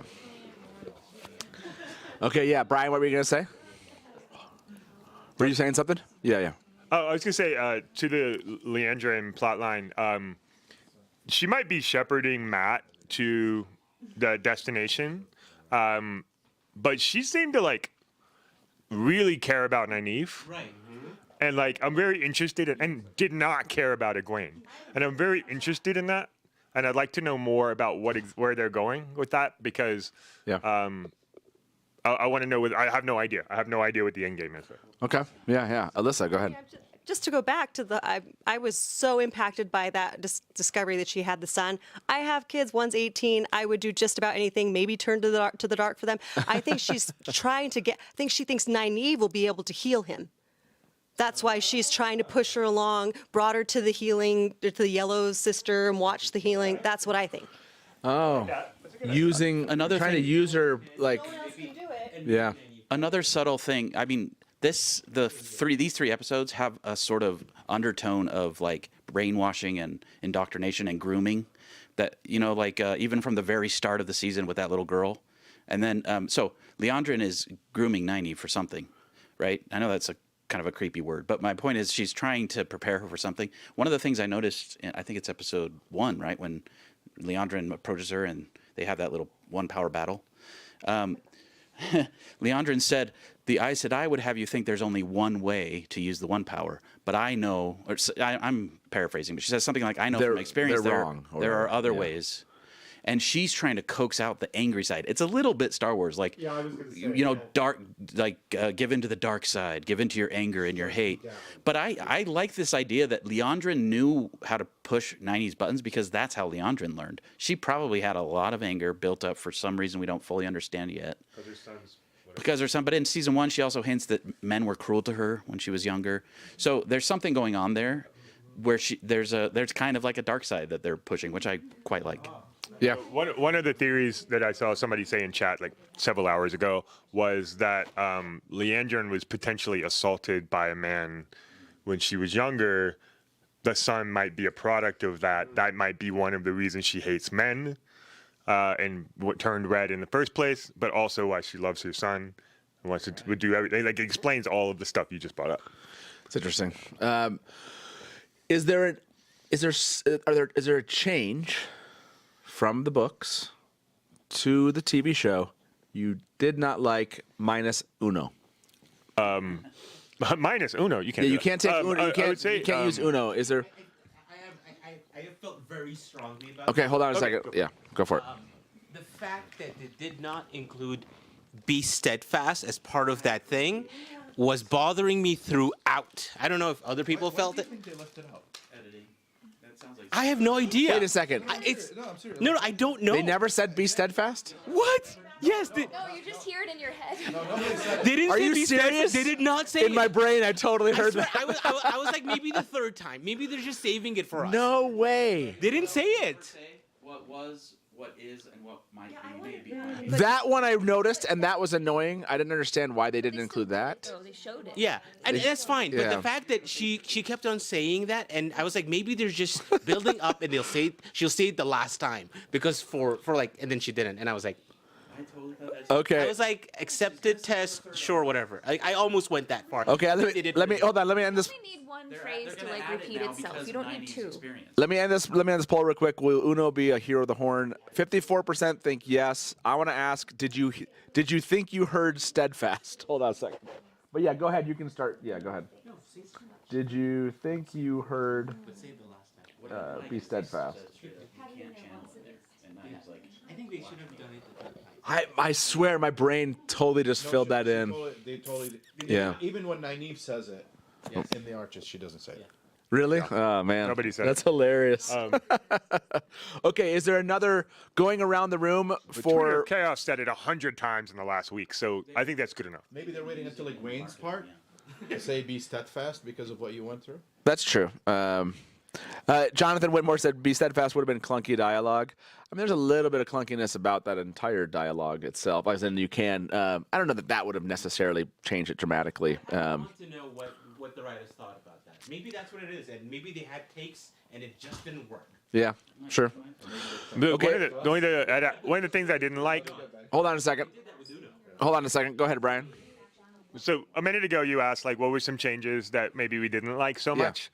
And I don't know that I didn't like it, but it's a change that I'm not sure about yet. Is the whole men Leandrin thing at the end of the third episode, where there's some kind of Leandrin has something over men. Men has to take Matt somewhere. There's a deal that they've made. That's not in the books, and I don't know. I don't know how I feel about it. I guess we'll have to wait and see how it plays out. Yeah. But this could be potentially. There's been. I'm just thinking stream of consciousness here, but there's some speculation that, like Leandrin is not just playing Leandrin's role, but like maybe some other roles in the books as well, and like much expanded version. And so maybe she's not the one who takes Egwene to the Shanshan, but somehow Matt and Men. I don't know. Maybe there's like that's another mechanism to get people away without Leandrin being like caught. I don't know. Didn't Moraine do something? Hold on. Grab a mic. Yeah, she said. People want to hear you in chat, and they can't hear you guys if you're not in front of a mic. There was no more rain in this episode. Can I just say, Go ahead. maybe we should now watch the coming up this season trailer. No, we should not. We're not. I'm not watching that trailer. I want to know if anyone's. decided Is we're it not? actually out there? Like, I mean, it's at the end of episode 1. okay. And I think there's. Hold on a second. has Hold some on. really Hold on. spoilery Do you things, think that? Did you think you heard "Be Steadfast"? Yeah, 16% of us. I was with this 60%. Now, okay, now I'm going to ask everybody: did they watch the coming up? What is it coming up this season? Or did you watch? What is it called? It's just at the end of episode 1 because for like non-viewers, they're trying to hook them to keep watching, right? So they're like, look at all the exciting stuff that's coming, but it is pretty spoilery. I would recommend against watching it in all seriousness, but it answers some of the things we're talking about. I'm not. Yeah, I'm not. I'm not going to watch that one. Yes, Caitlin over here. Yeah, there. Innkeeper on us is saying, for those that can't hear him, there wasn't any more rain in episode 3. Were you okay with that? I mean, I think it kind of is like the passage of time on wherever she's going from what I could see. Gotcha. Yeah, they were using her riding off Yeah. to get to what we assume is Kyrian, right? Yeah, So like would I have liked to see her her side of it? yeah. Yes, I would like to see her riding. One there. second. I What'd you would say? like to see her going there, or I don't know if maybe in the next episode they'll show her still going to arrive there or something, and maybe they didn't have enough time to fit it into this episode. Yeah, it seems 100% clear that we will definitely. I can't imagine we won't get Moraine next episode. Also, not totally off topic, but can we just talk about the fact that Logain is just gives like Chihuahua energy. Logain? Yeah. I didn't think of that. Now you forgive me, because there's like a face that the Chihuahua has, and it does. It was like one of the scenes after like the wine or whatever. Yeah. After he threw the glass, and I was like, why does he just look like a Chihuahua? Okay, quickly going around the room. Nablus, rating for episode 3. Gotta wait. Oh my gosh, Terry, rating for episode 3. 9. 9 for episode 3. Kate, 9. just say your number. Let's go. 7.5. Brian, I'm gonna go with a 9. Teresa, It was better than episode 2. Omar. I already put this on the Discord server. I'm a 5 out of 5 on this one. 5 out of 5. Wow. Grace. And by the way, Logain and Celine were wearing the same top, I think. That's just okay. Grace, what did you think? What we're rating? What's your rating? 1 to 10. Negative 500. As in Uno. Innkeeper. 8. 8. Alyssa. 9, which is a slight step down just because it was just so much emotion I couldn't handle it. But I also have to shout out to Lauren Balfe. The music was amazing, and he took it new places. And I think I heard that harpsichord in the Kyrian party, which is what I was hoping for. When I saw episode 1, I don't think it had like the completed music. That makes a huge freaking difference. Yeah, rating. I'm not crazy about the Celine and Rand storyline, but for the rest of the episode, I loved it. I'd say 10. 10. Wow. Okay. Lauren. Maybe it's just because it's fresh, and this is my first time seeing it in high quality, like high def. Yeah. It's my favorite episode of the entire show so far. The entire show? I can't say that it's wow a 10 because I haven't seen the whole season yet. But for me, it's my favorite of the show. Wow. Yeah. Okay. I'm trying to think.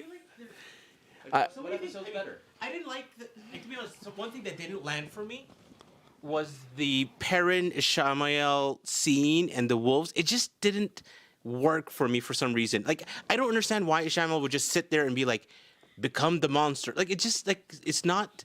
I don't understand why he's doing like. Yeah, but he does it in the dream. In the dream, he does that a little bit. But it's just weird. Like, and the wolves just attack and. Well, Elias was there. Right, I know. It was a strange. Cloaks, by the way. Like, I mean, a lot of these things, like, they're moved from different parts and Yeah. brought in. And I see what you're saying. But Some he of it also could- set up that. He set up the idea, though, that Perrin is now going to think that his wolf thing is the dark, right? That it's bad. So he's going to avoid it. What I like is that they're doing, and okay, so as much as I want all these things to be in a dream setting, I don't know that I've come to think that they're doing Tel'aran'rhiod like fantastically yet. And so the fact that they're doing some of these things actually in the real world, I'm almost preferring in the moment, because it's like he's appearing to him in the real world, like he's there, and they're having a conversation, and they're also doing something with that conversation. So that's what I do like. It doesn't force him to go to sleep. He doesn't have to go into a dream setting.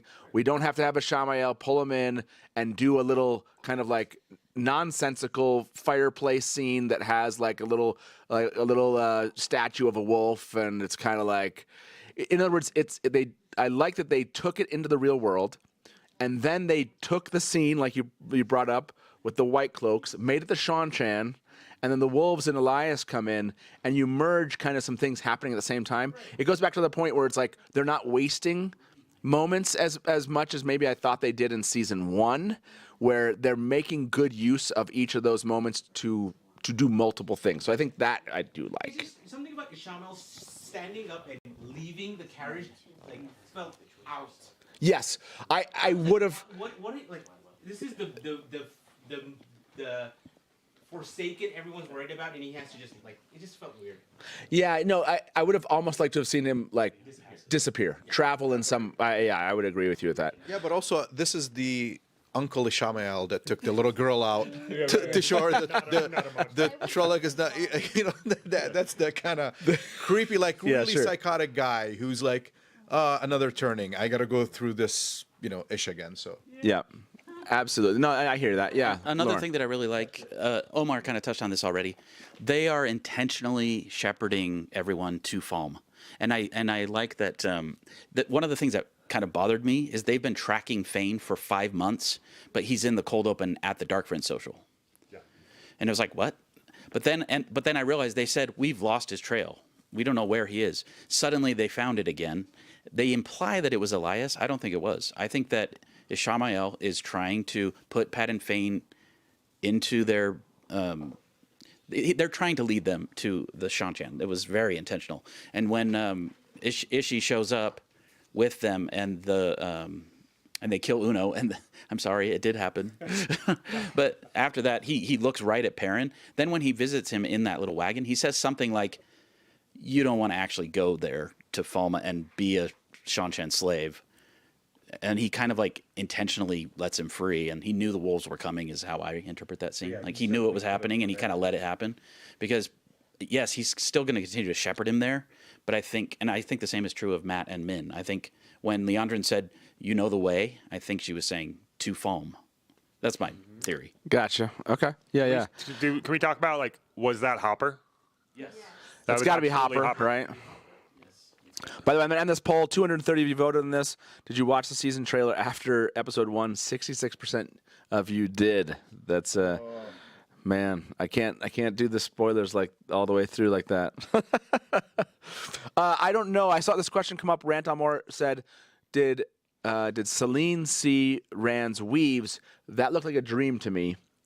Yeah. So I didn't take it as like it was actually like she was seeing the weaves. I just took it as it was dream weaves, if you will. The sex scene was a dream, or the yes, the sex scene was a dream. He comes in and with wearing the red coat from the thing, but that was after he saw Logain. Yeah, he went to see Logain. He was already out of that, so that was definitely a dream. It was definitely a dream. And for her to come into his dreams, and like, for example, I did like that, which is.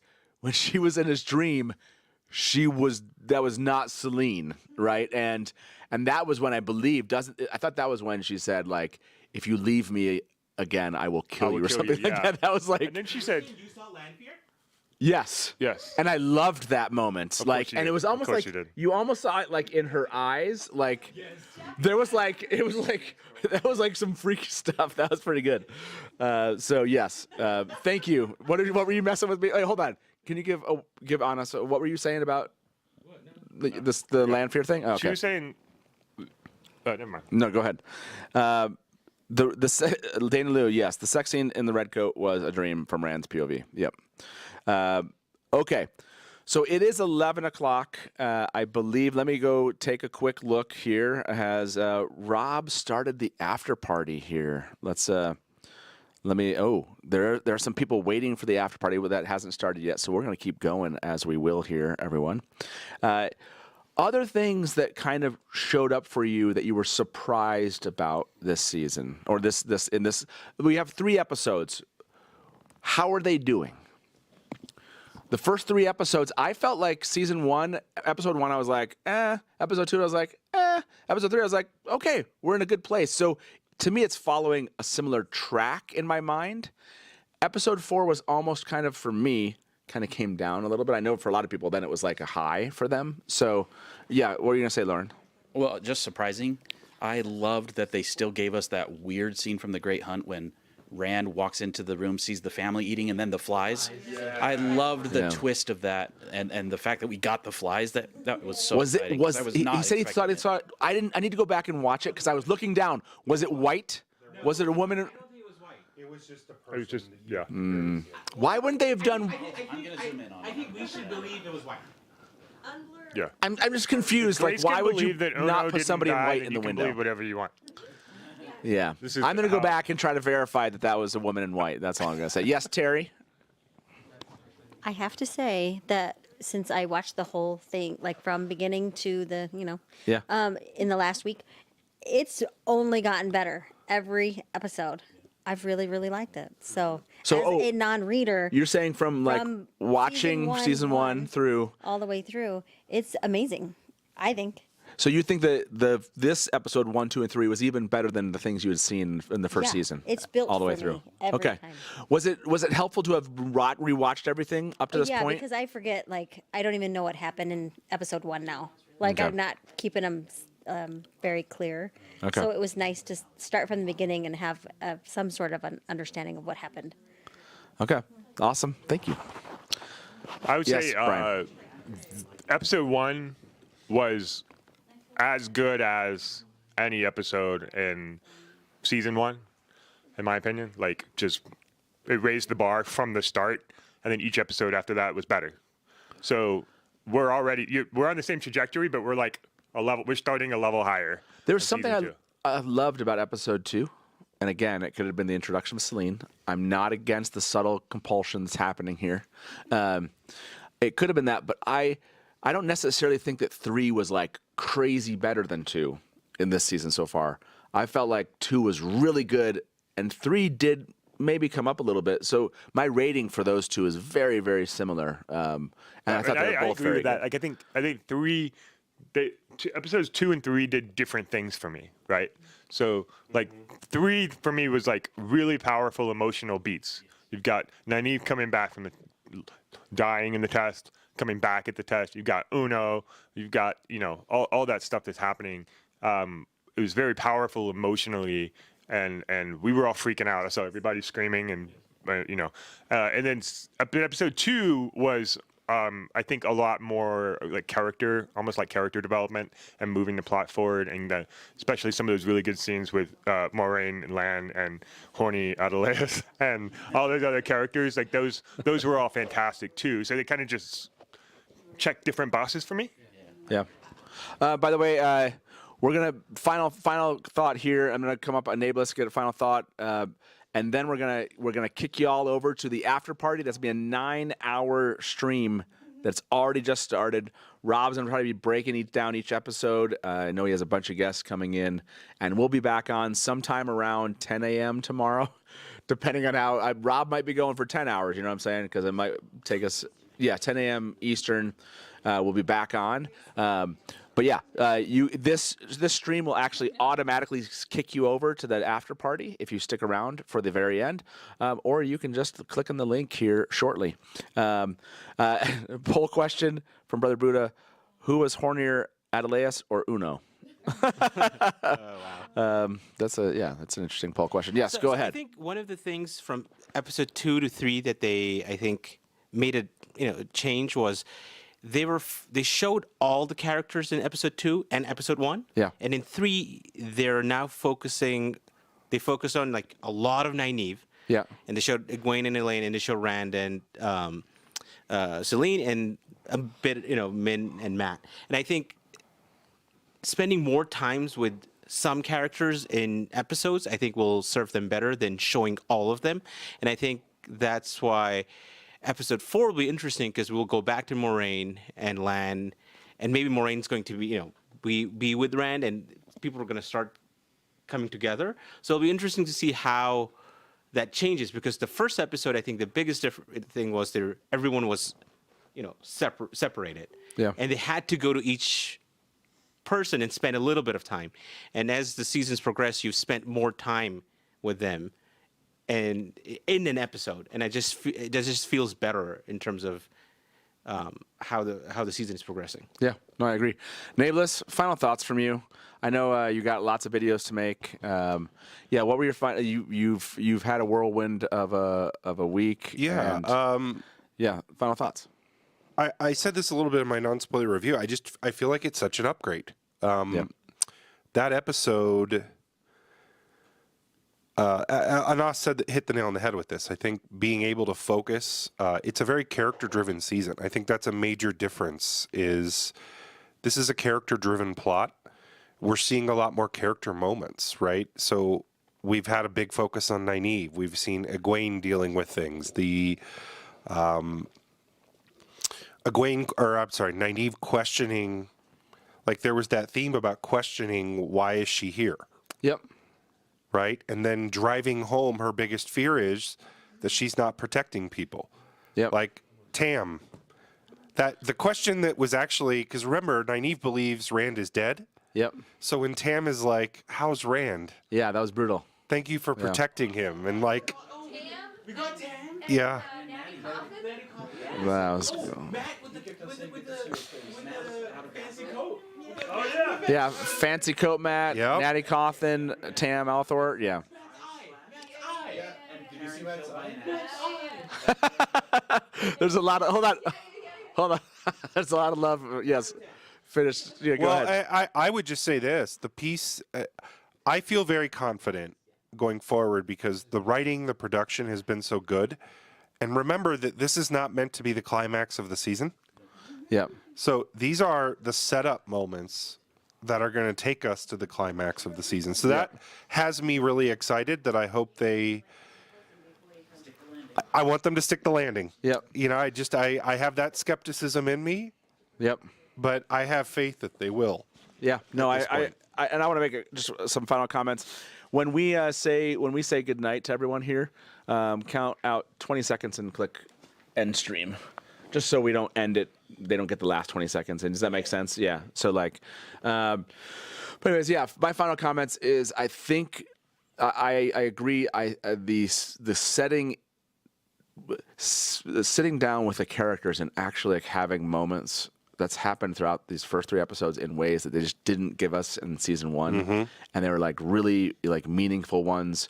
It seems like they took seriously the idea of really making the most out of every single moment. The Elaine Egwene stuff was just so well done. I'll have to go back and watch it again. I don't really enjoy that part of the story, but this show I did. So it sucks. There's only 5 more episodes. We have 5 more. We have 5 weeks to do this. Everyone, thank you all, by the way, for coming out to this watch react party. We'll figure out how things went. We'll ask you later on. You can tell us what you want us to improve. If you wanted to do this again, just wait until the episode's over, whatever it is. But thank you all for coming out. You guys are awesome. This was fun to do this in person. Yay! And I can't wait.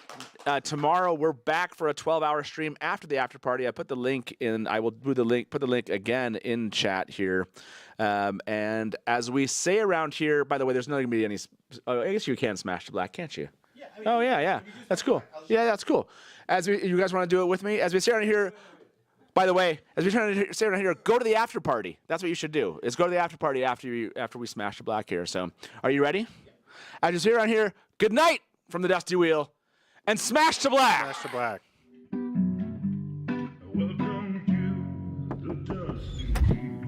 Hey, welcome back to the Dusty Wheel. You went right to kill it. Look at you. You're all ready. You're just done. I mean, this is like this is one really of the well. biggest scenes. And now I'm like, great, my turn. And if you don't like that, you want to say, well, Robert Jordan could have made the two rivers all white.